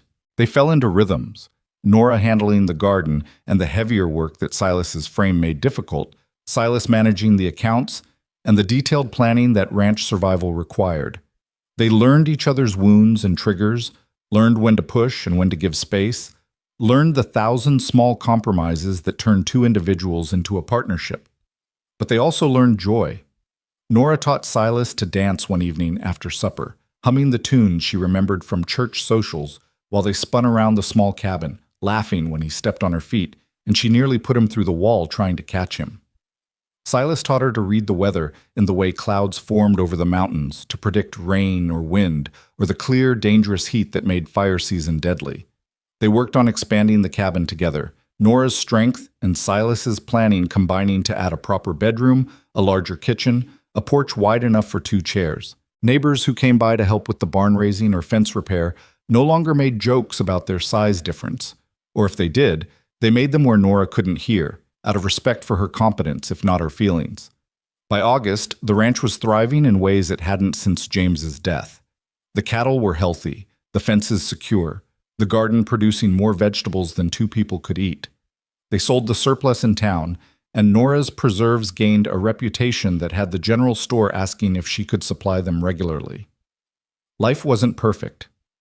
Silas still woke sometimes in the night, trapped in dreams where James died over and over and he remained frozen, unable to help. Nora still flinched when people stared too long, still carried the weight of a lifetime being told she was too much, but they had each other to wake up to remind them that past wounds didn't have to dictate future worth. Then came the night that changed everything. It was late September, the air carrying the first whisper of autumn's cold, when Silas woke to thunder bellowing in distress. Not his usual calls, but something panicked, desperate. He was out of bed and pulling on pants before fully conscious, reaching for the rifle he kept by the door out of habit from years of vigilance that had failed him once. "What is it?" Nora asked, already up and dressing in the darkness. "Don't know. Stay here." "Absolutely not," she replied, reaching for the shotgun she'd had him teach her to use a month after arriving. "We're partners, remember? That means I don't hide while you face trouble alone." There was no time to argue. Silas lit a lantern and they moved outside together into the cold dark where Thunder's cries echoed off the mountains. The moon was nearly full, painting everything in silver and shadow, bright enough to see shapes, but not details. In the pasture, Thunder stood near the fence line, pawing the ground and tossing his head. Beyond him, near the tree line where the property bordered wilderness, Silas saw movement, multiple shapes, human-sized, moving with purpose toward the cattle. His blood turned to ice. He knew what he was seeing even before his conscious mind caught up. Rustlers. Again. 6 years later, and here they were, different men perhaps, but the same threat, the same nightmare made flesh. For a moment, terrible, infinite, Silas froze. His hands went numb on the rifle. His breath caught in his chest. The world narrowed to a pinpoint of panic where James bled out in his arms and he stood useless, too scared to act, too weak to matter. Then Nora's hand was on his shoulder, solid and real and present. "How many?"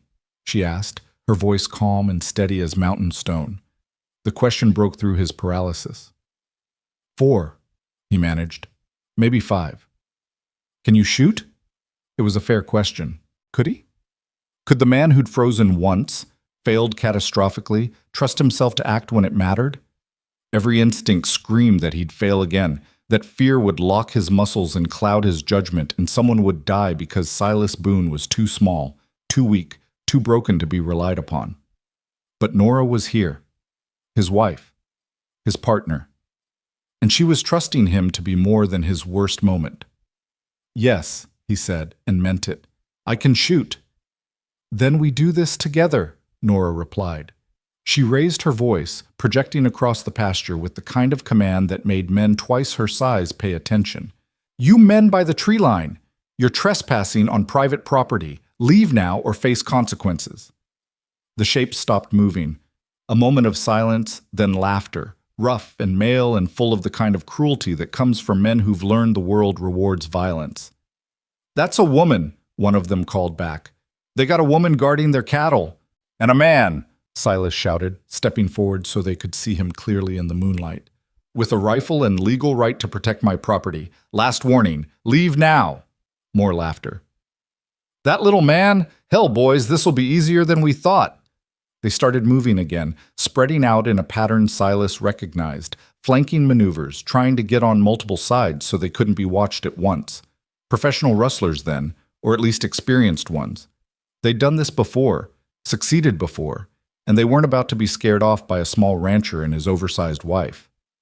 Silas's hands tightened on the rifle. His heart hammered against his ribs. Fear threatened to swallow him whole. "Silas," Nora said quietly, urgently, "look at me." He did. In the moonlight her face was fierce and certain, and in her eyes he saw not doubt but absolute faith. She believed he could do this. She'd married him, invested everything in him, chosen him fully, and she believed.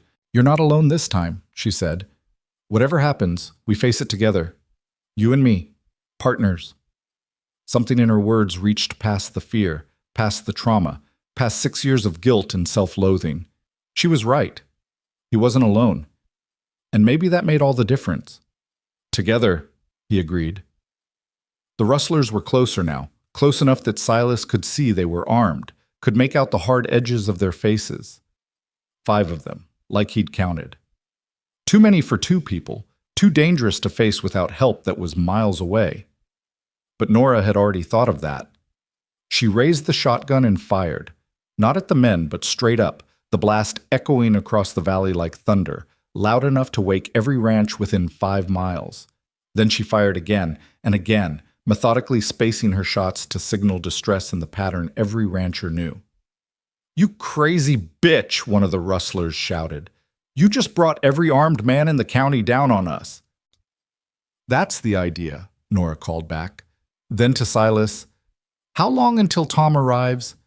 10 minutes if he's already mounted. Longer if... The nearest rustler raised his pistol. Silas saw it happen in slow motion. The arm coming up, the barrel catching moonlight, the moment before the shot that would kill his wife, his partner, the woman who'd saved him in ways that had nothing to do with bullets. He didn't freeze. Silas raised his rifle and fired in one smooth motion, the hours of practice his father had insisted on years ago, flowing through muscle memory. The bullet took the rustler in the shoulder, spinning him sideways, his shot going wide and harmless into the dirt. "Next one, center mass," Silas shouted, working the bolt action and sighting on the next nearest man. "I don't miss twice." The rustlers hesitated. This wasn't supposed to happen. The small man was supposed to freeze or run. The woman was supposed to be helpless. But here they were, armed and coordinated and clearly not paralyzed by fear. Another rustler raised his gun, aiming at Silas this time.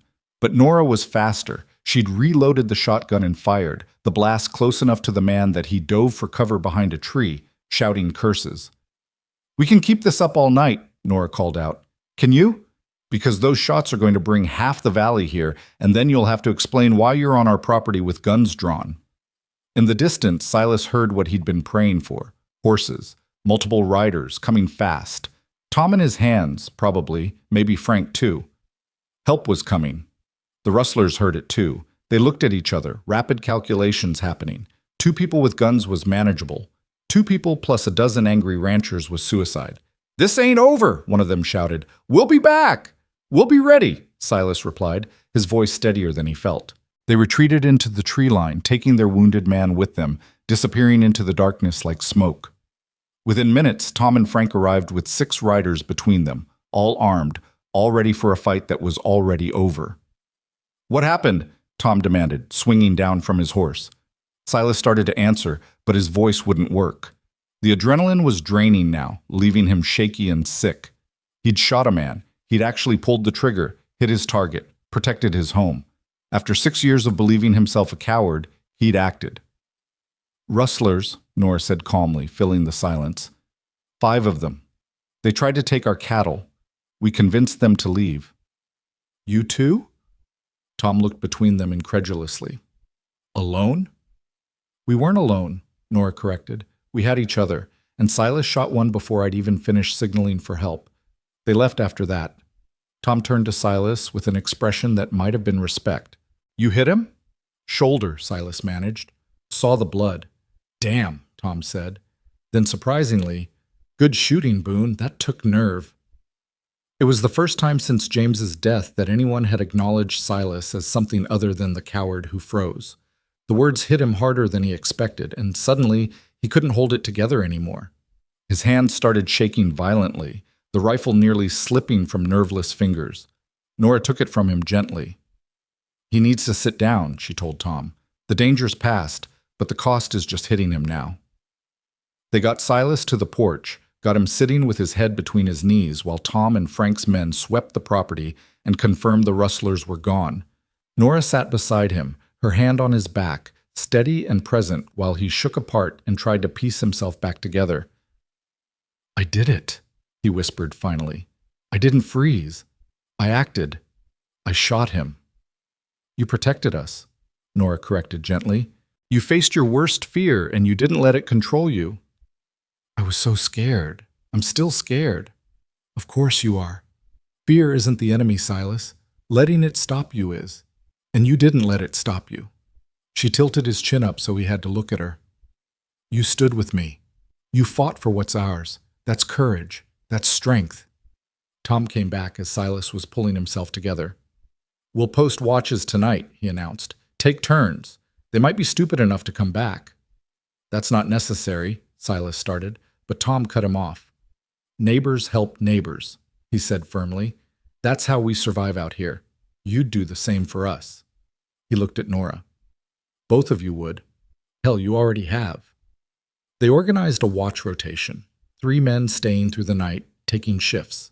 Tom insisted on taking first watch himself, saying he owed them for the fence repair and the dozen other small kindnesses Nora had shown his family in the months since her arrival. When the chaos finally settled and they were alone again in their cabin, Silas and Nora sat in the darkness. Neither of them had thought to break with lamplight. The silence between them was full of everything they'd survived, everything they'd proven. "I thought I'd freeze again," Silas said finally. "Thought that when it mattered, I'd be the same useless coward I was 6 years ago." But you weren't, Nora replied. No, because of you. Because you believed I could do it, and that belief made it possible. You did it yourself, Silas. I just reminded you that you could. He turned to her in the darkness. The rustlers. That man whose mother called you a draft horse. Your fiancés who left. Every person who made you feel too big or too much. They were all wrong. You're not too anything. You're exactly enough. You're everything. He heard her breath catch, heard the emotion she was trying to hold back. Don't make me cry, she whispered. I'm trying to be strong. You don't have to be strong all the time, Silas replied. That's what having a partner means. When you're tired, I'll carry the weight. When I'm scared, you'll remind me I'm brave. We take turns being strong, so neither of us has to be strong alone. That broke her. Nora started crying, deep, wrenching sobs that sounded like years of held-back grief finally finding release.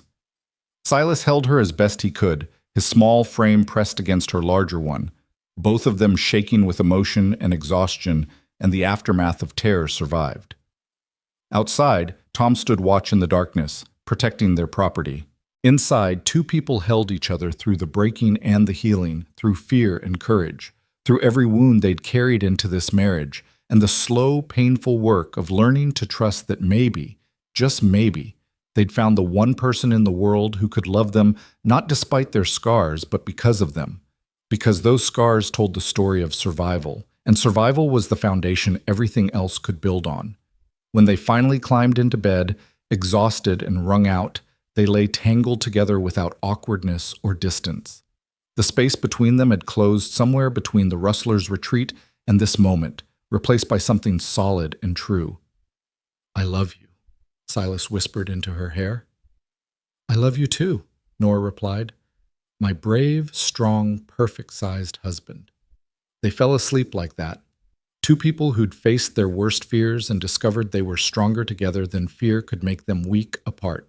And outside, the Montana night kept its vigil, stars wheeling overhead, mountains standing eternal, the valley holding its breath for whatever came next. Morning came too soon, pale light filtering through the curtains Nora had sewn last month, turning the bedroom soft and golden despite the harsh reality waiting outside.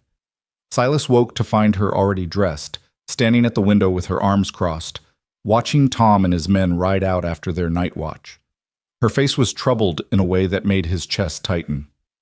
They'll come back, she said without turning around. Those men, they're not the type to let humiliation stand. Silas sat up, every muscle in his body aching from tension he'd carried through the night. I know. So what do we do? Post guards every night for the rest of our lives? Live in fear waiting for them to try again? She finally turned to face him, and he saw exhaustion in her eyes that had nothing to do with lost sleep. I didn't come all this way to spend my life looking over my shoulder. Neither did I, Silas admitted. He thought about the years after James died, the way fear had become his constant companion, how it had poisoned everything until he'd barely been living at all. But I also won't let what happened to James happen to you. I can't. Nora crossed the room and sat on the edge of the bed beside him. Then we need to end this. Not hide from it or wait for it to find us again, but actually finish it. How? We don't even know who they were. But the sheriff might, Nora said. The one you shot, you said there was blood. They'll need medical attention, supplies. Men like that leave trails. And this time, she took his hand. This time we go to the authorities properly. We tell them everything. We make sure the whole valley knows these men are here and what they're trying to do. It was practical, logical, and exactly what should have been done 6 years ago if Silas hadn't been too consumed by grief and guilt to think straight. You're right, he said. We ride to Great Falls after breakfast. Tell Sheriff Morrison everything. Let him organize a proper search. They made the journey into town together, Thunder secured in his pasture with Tom's promise to check on the ranch while they were gone. The sheriff's office sat on Main Street between the bank and the general store, a small building that smelled of old coffee and tobacco smoke. Sheriff Morrison was a weathered man in his 50s who'd seen enough of human nature to be unsurprised by most of it, but his eyebrows climbed when Silas and Nora walked in together and told their story. 5 men, you say? Morrison made notes in a ledger that looked older than Silas. And you wounded one? Shoulder shot, Silas confirmed. Left side, high up. He was bleeding when they retreated. That matches, Morrison said slowly. Had a man come into Doc Miller's office this morning just before dawn. Said he'd been in a hunting accident. Mexican fellow, wouldn't give his name, paid cash and left, soon as the doc stitched him up. Doc thought it was suspicious, bullet wounds pretty distinctive from a hunting accident, but the man was gone before he could get word to me. Which way did he go? Nora asked. East, according to Doc, toward the Badlands. Morrison leaned back in his chair, studying them both. This ties into something bigger. We've had reports from 3 other ranches in the past month. Attempted thefts, suspicious riders, cattle going missing. I've been thinking it's an organized gang working the territory, but I haven't had proof until now. What can we do? Silas asked. You've done it, Morrison replied. You fought back and you came here instead of trying to handle it alone. That's more than most do. Now I can organize a posse, get the territorial marshal involved if needed. These men are getting bold, which means they're getting sloppy. We'll catch them. And until then? Nora's voice was steady, but Silas heard the worry underneath. Until then, you be careful. Keep your weapons close. Don't work the far pastures alone. And, Morrison hesitated, I know this isn't what you want to hear, but consider staying in town for a few days. Let them think the place is empty. See if they're stupid enough to try again when we can catch them in the act. Silas wanted to refuse immediately. The ranch was his home. Walking away felt like surrender. But Nora's hand on his arm stopped him. That's not a bad idea, she said quietly. We can stay at the boarding house. Mrs. Chen has rooms. Nora said, It's tactical, not cowardice, she said firmly. Sometimes the smart fight is the one you don't have. Let the sheriff do his job. Let the law handle what should have been handled 6 years ago. She was right, though it grated against every instinct. They arranged to board at Mrs. Chen's establishment, a tidy house on the edge of town where Frank Chen's mother rented rooms to travelers and occasionally to locals who needed temporary lodging. Then they sent word to Tom about their plans and settled in to wait. The first day passed in restless tension. Silas couldn't shake the feeling that he was abandoning his post, that hiding in town while others protected his property was just another form of the cowardice that had killed James.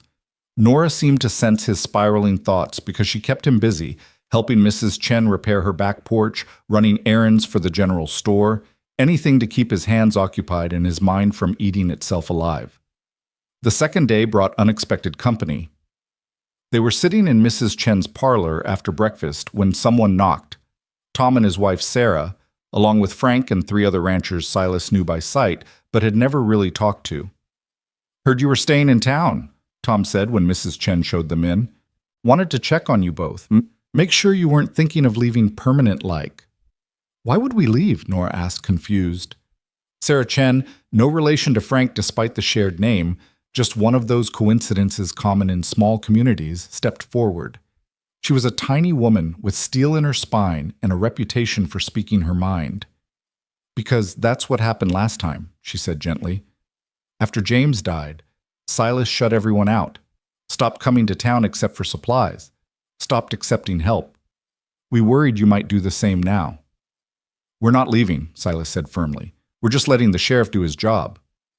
Good, Frank said. He pulled out a chair and sat uninvited, the others following suit. Because we've been talking, those of us who ranch in this valley, about the rustling problem, about how it's getting worse, and about how maybe it's time we stopped waiting for them to pick us off one by one and started working together. What are you proposing? Nora asked. A valley association, Tom explained, formal-like with rules and responsibilities. We pool resources for night watches, share information about suspicious activity, support each other when trouble comes. What happened at your place? 5 armed men that could have ended badly. Would have, probably, if you two hadn't been as capable as you are. But not everyone's as capable. Old Marcus Webb, for instance, he's 73 and living alone. If they hit his place, he'd have no chance. So we protect each other, Frank continued. Take turns posting watches on the properties most likely to be hit. Set up signal systems, bells, shots, whatever works, so when trouble comes, everyone knows and everyone responds. Make it so expensive and difficult for rustlers to operate here that they move on to easier territory. It was a good plan, practical and community-minded in a way that frontier life required. Silas felt something ease in his chest, the knowledge that he wouldn't have to face this threat alone, that the isolation he'd wrapped around himself after James's death was finally truly ending. "I'm in," he said. "Whatever you need from us." "We both are," Nora added. "Tell us how we can help." They spent the rest of the morning planning, dividing the valley into zones, establishing a rotation for night watches, deciding on signal protocols and emergency meeting points. Sarah suggested that the women form their own network for sharing information during the day, since they were often home while men worked the far ranges.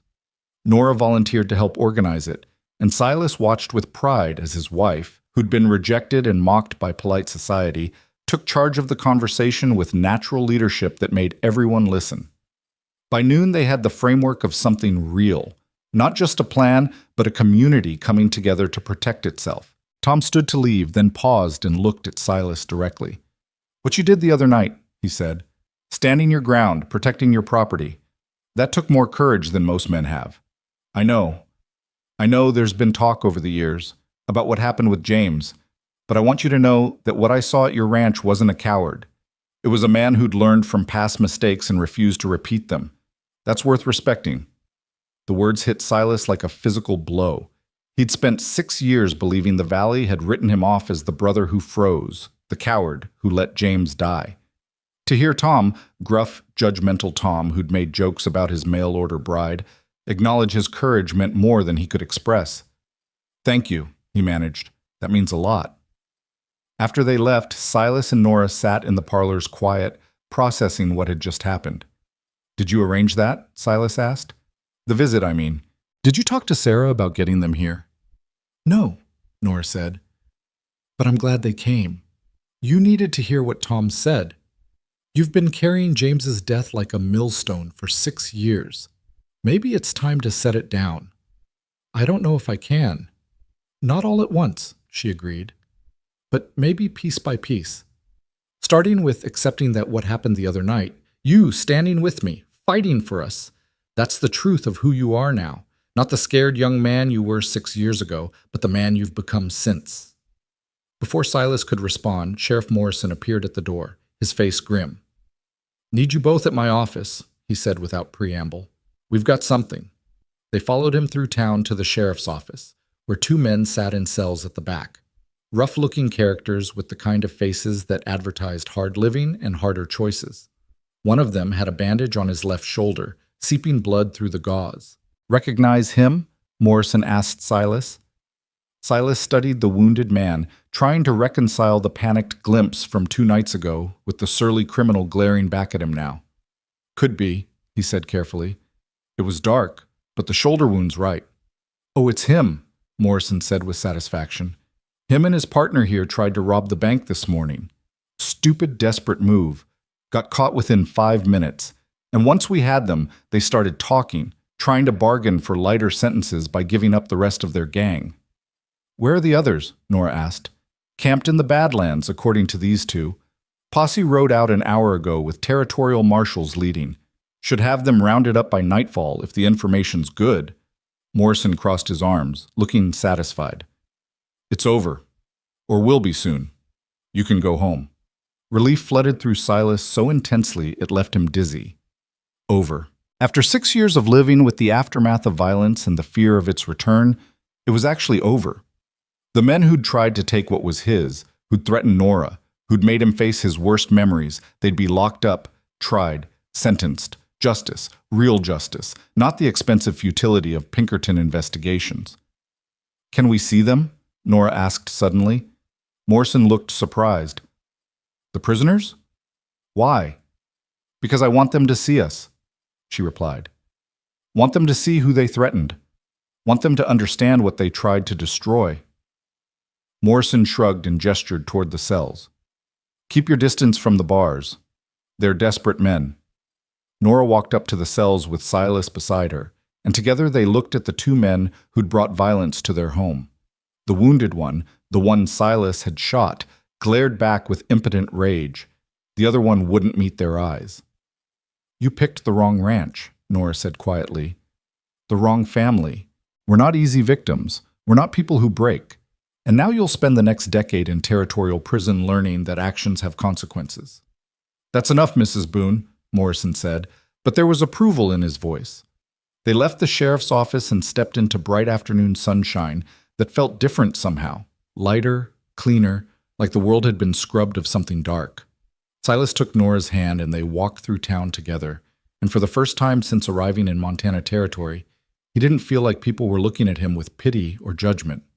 He felt like they were seeing him, seeing them both, as people who belonged. That evening they returned to the ranch to find Tom and several others had not only watched the property but had done repair work, fixing a section of fence, organizing the barn, leaving fresh supplies in the cabin. A note from Sarah said simply, "Welcome home. We're glad you're staying."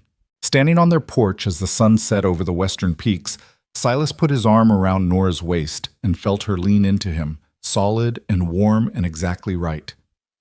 "We did it," he said softly. "We actually did it." "Did what?" "Survived. Both of us.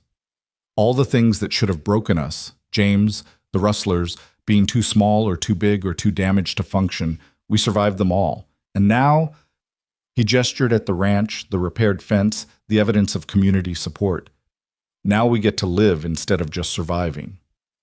"About that," Nora said, and something in her voice made him look at her sharply. She was smiling, nervous and excited and scared all at once. "There's something I need to tell you. Something I've been waiting to say until I was sure." His heart started hammering. "What is it?" "I'm pregnant," she said simply. "About 2 months along, I think. I wasn't certain until yesterday when Sarah mentioned her daughter had the same symptoms during her first pregnancy, but I'm certain now." The world stopped. Pregnant. A baby. Their child growing inside her, the product of their unlikely union and improbable love. Silas opened his mouth, but no words came out. There were too many emotions trying to escape at once. Too much joy and terror and wonder to compress into language. "Say something," Nora whispered, her smile starting to falter. "Please say something." "I'm going to be a father," he finally managed. "We're going to be parents." "Yes. A baby. Our baby. Someone who will be part you and part me, and entirely themselves." He was crying now, tears streaming down his face in a way he couldn't control and didn't want to. "Nora, that's everything. That's more than I ever thought I'd have." She was crying too, relief and joy mixing with her own fears. "I was scared to tell you," she admitted. "Scared you'd think it was too soon, or that we weren't ready, or that bringing a child into our mess of a situation was irresponsible." "Are you joking?" Silas pulled her down. She had to bend significantly, and kissed her with all the love and gratitude and absolute certainty he felt. "You're giving me a family, a real family, a future. How could that be anything but perfect?" They held each other on the porch as twilight deepened. Two people who'd started as strangers bound by lies and desperation, who'd become partners through honesty and courage, and who were now becoming parents. The weight of it was enormous and terrifying and absolutely right. "Our child," Nora said softly, her hand on her belly, "will know that love doesn't come in one shape, that strength isn't about size, that courage is facing your fears instead of running from them. They'll know they're wanted," Silas added, "that they're loved before they're even born, that they have parents who chose each other fully, scars and all." "Do you think," Nora hesitated, "do you think we can do this? Raise a child? Be good parents?"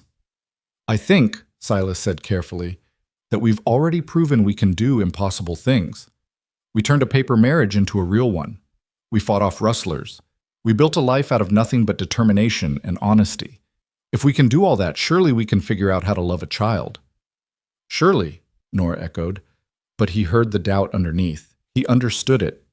They were both carrying the weight of damaged childhoods, his marked by early loss and crushing guilt, hers by constant rejection for being too much of everything good girls weren't supposed to be. How did people with their histories raise children who felt loved and secure? "We'll make mistakes," Silas said, "probably a lot of them. But we'll make them together, and we'll learn, and our child will know they're loved even when we mess up. That's more than some people get." It's more than either of us got. Nora nodded slowly. Together, she agreed. We do everything together. The next weeks passed in a blur of preparation and adjustment. The territorial marshal's posse had indeed caught the rest of the rustling gang. All 5 men now awaiting trial in Great Falls. The Valley Association Tom had proposed took shape rapidly, with Nora and Sarah organizing the women's network into something remarkably efficient. Information flowed through the community faster than ever before, creating a web of mutual protection that made everyone safer. But the most significant changes were happening at the Boone Ranch. Silas began building a cradle from pine he'd been saving for furniture, his hands working with a care and attention he'd never brought to anything before. Nora sewed tiny clothes from fabric she bought in town, her large fingers surprisingly delicate with needle and thread. They talked endlessly about names, about how to raise a child who felt secure, about all the ways they'd try to be better than their own parents had been able to be. The community's response to Nora's pregnancy surprised them both. Women who'd been politely distant suddenly included her in their circles, offering advice and hand-me-down baby clothes and the kind of practical support that frontier life demanded. Men who'd made jokes about Silas's size now clapped him on the shoulder and called him lucky to have such a strong wife to bear healthy children. It wasn't acceptance exactly, both of them still carried the scars of being different, but it was something close to belonging. One afternoon in late October, with frost touching the grass and winter promising its approach, Sarah came to visit with 3 other ranchers' wives. They found Nora in the garden, harvesting the last of the vegetables before the first hard freeze killed everything. "We wanted to talk to you," Sarah said, her tone serious enough to make Nora worried. "About the summer fair next month." "What about it?" "The community wants to do something special this year," Sarah explained. "To celebrate the Valley Association, the end of the rustling trouble, all the changes that have happened, and we thought—" She glanced at the other women, who nodded encouragement. "We thought you should be in charge of organizing the children's activities." Nora stared at her. "Me? Why me?" "Because you're good with children," Sarah said simply. "I've watched you with my daughters when we visit. You don't talk down to them or treat them like fragile things. You teach them useful skills and make them laugh. That's rare and valuable, and exactly what we need for the fair." It was such a small thing in the grand scheme of survival and frontier hardship, organizing games and activities for children at a community fair. But to Nora, who'd spent her life being told she was too much for polite society, too rough for refined company, too unmarriageable to be trusted with social responsibilities, it meant everything. "I'd be honored," she said, her voice thick with emotion she tried to hide. The women spent the afternoon planning, games, contests, lessons in practical skills like tent building and knot tying that frontier children needed to know. Nora found herself laughing, truly laughing, as they worked together. For the first time since leaving St. Louis, she felt like she had friends. Real friends. Not just people who tolerated her presence, but women who valued her contributions. When Silas came in from checking the cattle and found the kitchen full of women and laughter, he stopped in the doorway with an expression of such pure happiness that Sarah noticed and smiled. "Your husband looks pleased," she said to Nora. "He's not used to seeing me happy," Nora replied. Then more quietly, "Neither am I, honestly." The women left as twilight fell, promising to return next week to continue planning. Silas and Nora made dinner together in comfortable silence, moving around each other with the practiced ease of people who'd learned each other's rhythms. "Sarah asked me to organize the children's activities for the fair," Nora said as they ate. "That's perfect," Silas replied. "You'll be wonderful at it." "You think so?" "I know so." He reached across the table and took her hand. "Nora, you've spent your whole life being told you're too much, but you're not. You're exactly enough for this valley, for those children, for me, for our baby. You're exactly what we all needed, even if we didn't know it until you arrived." She squeezed his hand, unable to speak past the emotion in her throat. How had this happened? How had a desperate letter to a matrimonial column led to this? To belonging, to purpose, to love that felt solid enough to build a life on. The fair arrived on a crisp November day, the last warm breath before winter's grip closed over the territory. The entire valley gathered in Great Falls, ranchers and miners, shopkeepers and farmers. Families from 50 miles around coming together for the rare celebration that frontier life allowed. Nora had organized an entire section for children, with stations teaching practical skills disguised as games. Tent-building competitions where kids worked in teams. Knot-tying races where the fastest correct knots won prizes. A contest to see who could identify the most edible plants from samples she'd gathered. Even a supervised area where children could practice gentling nervous animals under her guidance. It was educational and fun, teaching survival skills while building confidence. And it was mobbed. Children swarmed her stations, laughing and learning and competing with the kind of enthusiasm that made every adult watching smile. Silas stood on the edge of the activity, watching his wife manage 30 children with the same calm competence she brought to everything else. He saw people watching too, not with judgment or mockery, but with appreciation, with respect. Tom appeared beside him, his own children happily engaged in the tent-building competition. "Your wife's something special," he said. "I know," Silas replied. "I'm sorry," Tom said suddenly, "for the jokes when she first arrived, for treating you both like you were something to laugh at instead of something to admire. I was wrong, and I'm sorry." Silas looked at him, surprised. Tom Hutchins apologizing was about as common as snow in August. "Thank you," he said. "That means a lot." "You've both earned it," Tom replied. "The way you face those rustlers, the way she's brought this community together, the way you're building something real despite everything stacked against you, that's worth respecting. More than that, it's worth celebrating." As if in response to his words, someone started clapping, then someone else. Within moments, the entire crowd was applauding, for the children's activities, for Nora's organization, for the community spirit she'd helped foster. Nora looked up, startled, her face flushing with pleasure and embarrassment. She caught Silas's eye across the crowd, and he mouthed, "You deserve this." She smiled, that sunrise smile that still took his breath away, and went back to helping a young girl perfect her bowl and knot.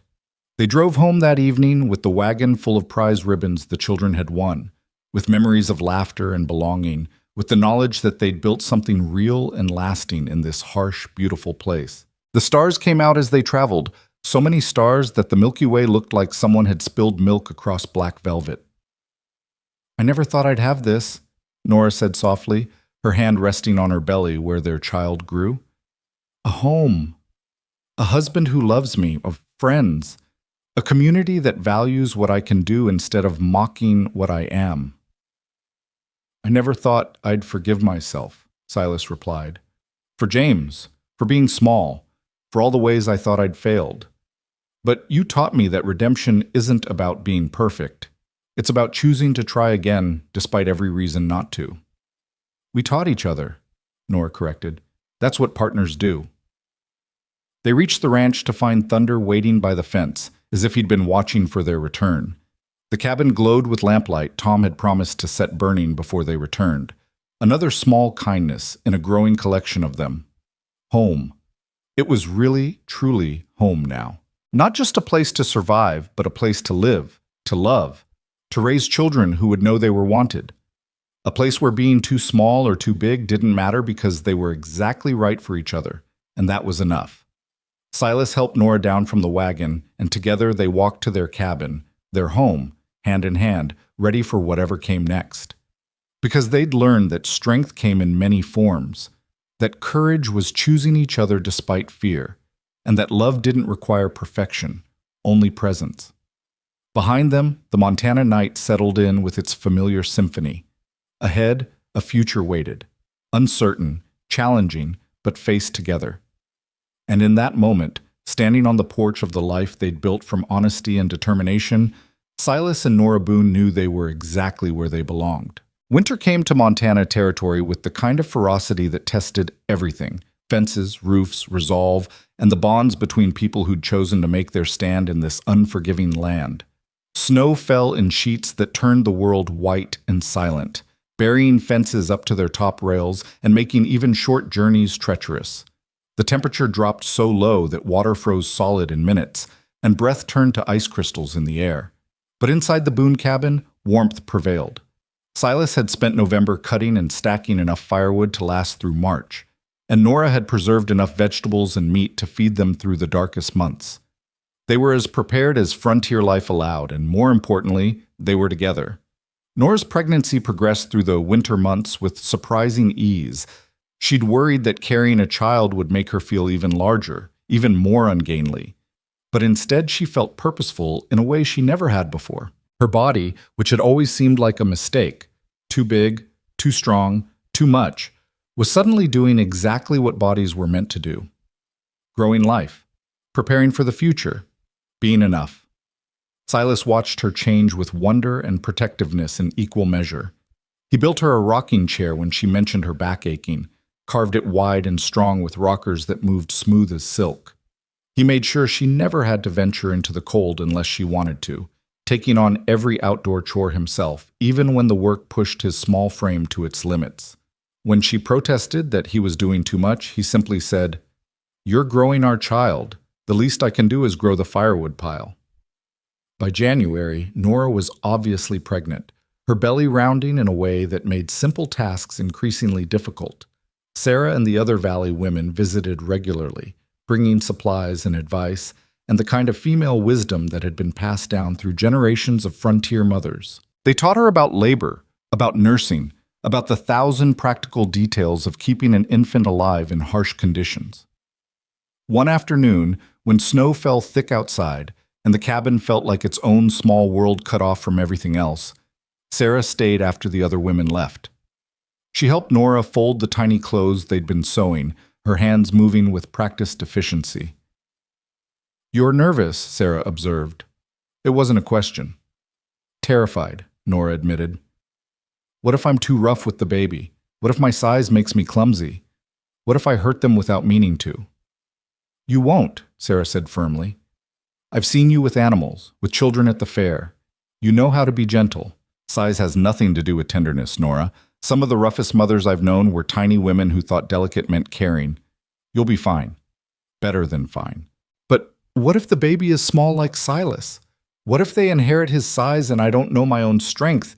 And then you'll learn," Sarah interrupted. "The same way every mother learns. By paying attention, by being careful, by loving them so much that gentleness becomes instinct." She paused, her expression softening. "Can I tell you something? When I first heard about you, the giant mail-order bride from St. Louis, I judged you.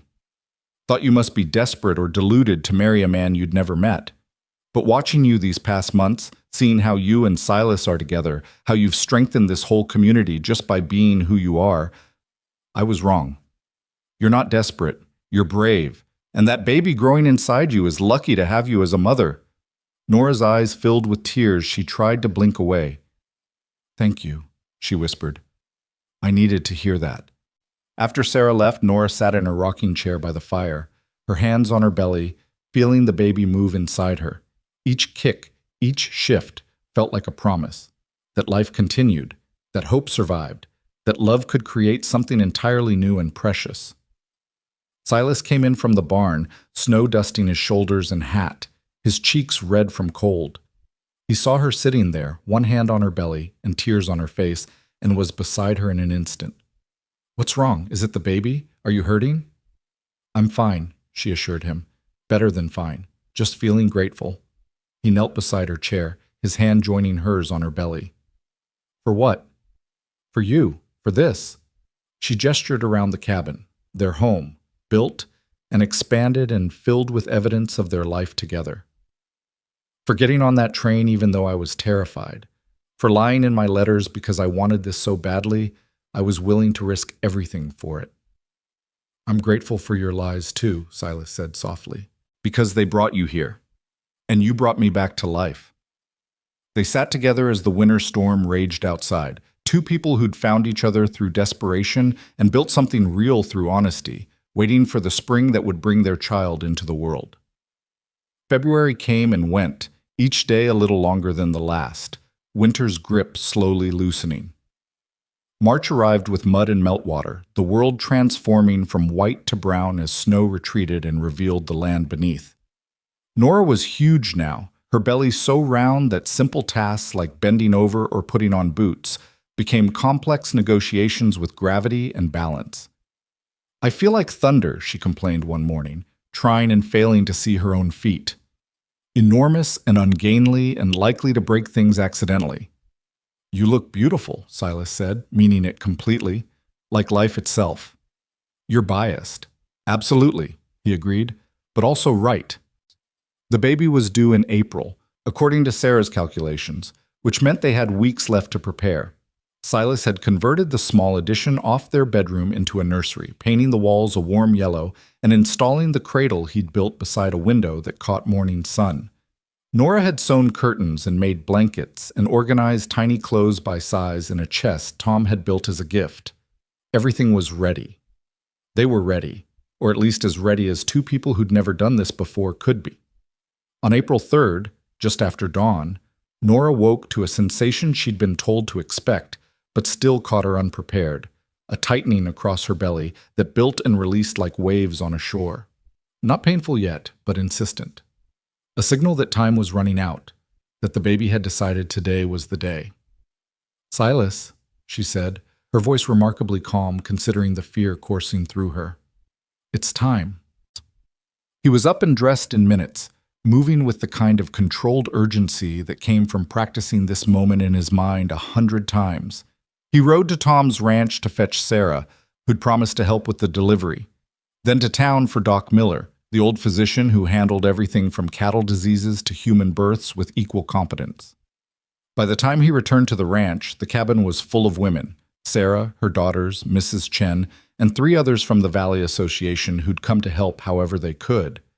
They'd taken over the bedroom, relegating Silas to the main room, where he paced like thunder in a too-small pen, wearing a path in the floor and driving himself half-mad with worry and helplessness.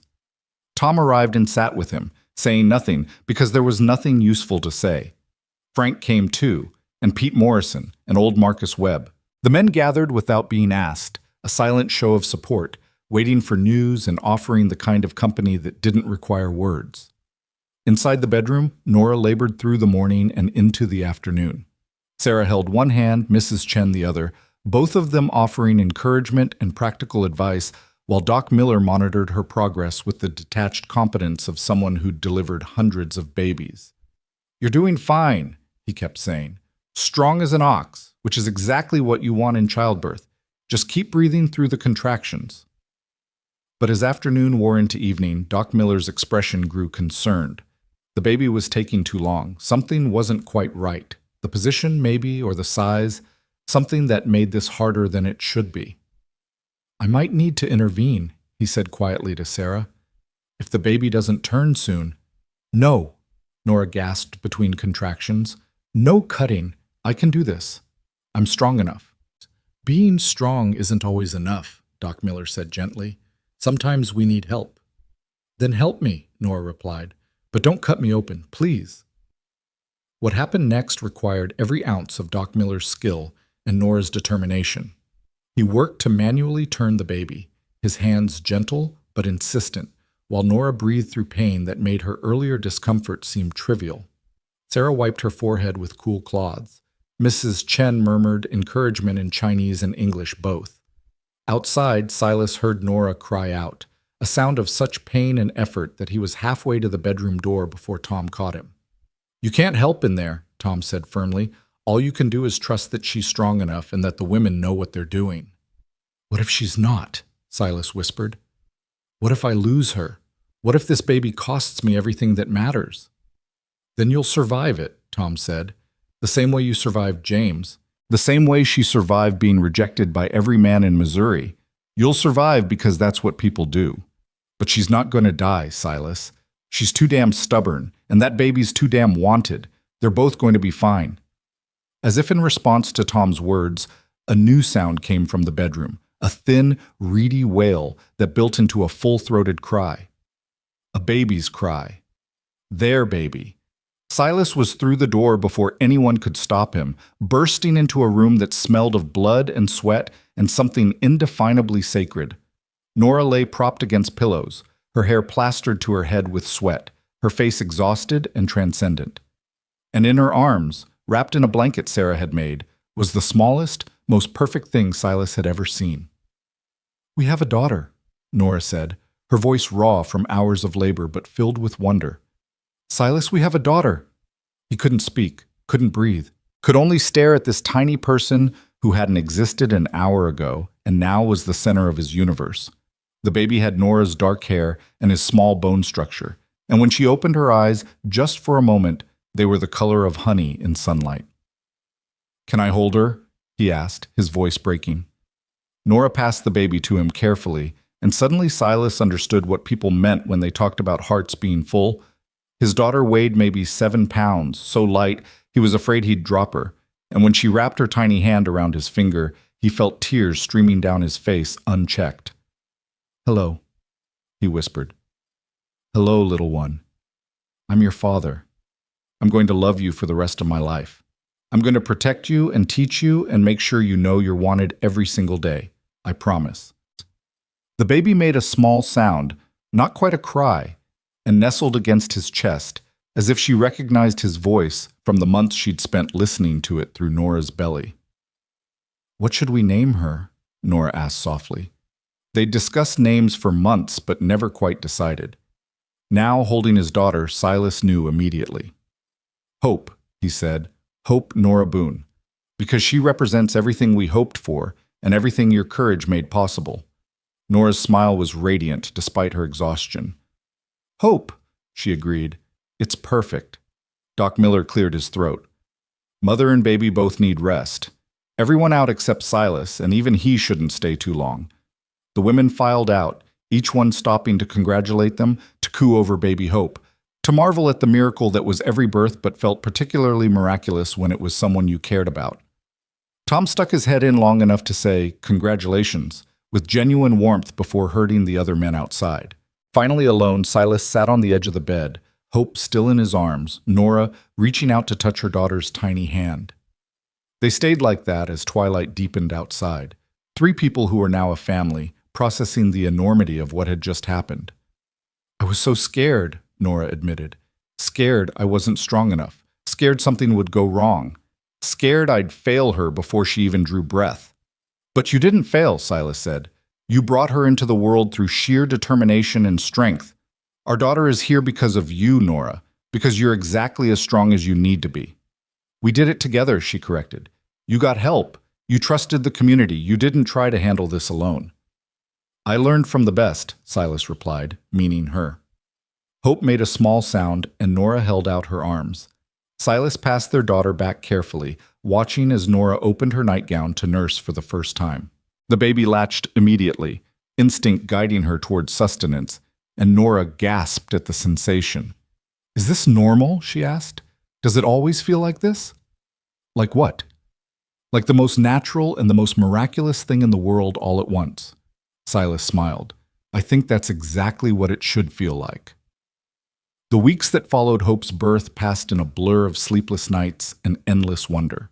Nora recovered quickly, her strong body bouncing back from childbirth with the resilience that had seen her through every other hardship. Hope proved to be an easy baby. She cried when hungry or wet, but otherwise seemed content to sleep and observe the world with those honey-colored eyes that missed nothing. The Valley community rallied around them in ways that still surprised Silas, despite months of evidence that they'd been accepted. Women brought food and advice. Men helped with ranch work Silas couldn't manage while also caring for an infant. Children came to peek at baby Hope and declare her the prettiest baby they'd ever seen, even when she was red-faced and screaming. Silas learned to change diapers and walk the floor at 3 a.m, singing lullabies his mother had sung to him decades ago. Nora learned to nurse while doing other tasks, her large hands somehow perfectly suited to cradling a small child. Together they learned the exhausting, exhilarating reality of parenthood, that it was harder than anything they'd done and more rewarding than anything they'd imagined.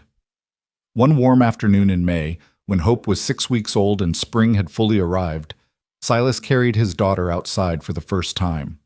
The world was green and alive, wildflowers carpeting the meadow in every color imaginable. Thunder stood at the fence line, curious about this new small creature, and Silas carefully introduced them. "Hope, this is Thunder. He's not as scary as he looks. Thunder, this is my daughter. You be gentle with her." The bull, this massive beast that had terrorized half the valley, lowered his head and exhaled softly, as if acknowledging the baby's importance. Hope stared at him with wide eyes, unafraid, and Silas felt something profound settle in his chest. His daughter would grow up here, in this valley, surrounded by this community. She would know cattle and wildflowers, harsh winters, and generous neighbors. She would learn that strength came in many forms, and courage meant facing fear. She would never doubt that she was wanted, that she was loved, that she belonged exactly as she was. Nora joined them on the porch, moving with more ease than she had in months, her body returning to its natural strength. She slipped her arm around Silas's waist, and together they looked out at their ranch, expanded now, prosperous, home to cattle and chickens, and a massive bull who'd been gentled by love. "Do you ever think about the letters?" Nora asked. "The lies we told to get here?" "Sometimes," Silas admitted, "but I think maybe they weren't really lies, just hopes we didn't know how to express honestly. You wrote about being gentle and loving wildflowers because that's who you wanted to be, even if you couldn't say, 'I'm 6 feet tall and stronger than most men and terrified no one will love me anyway.'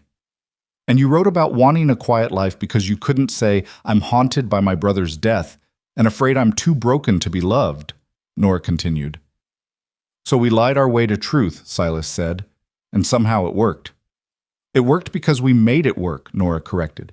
"We could have walked away when we saw each other at that train station, could have called it a mistake and gone back to our separate loneliness.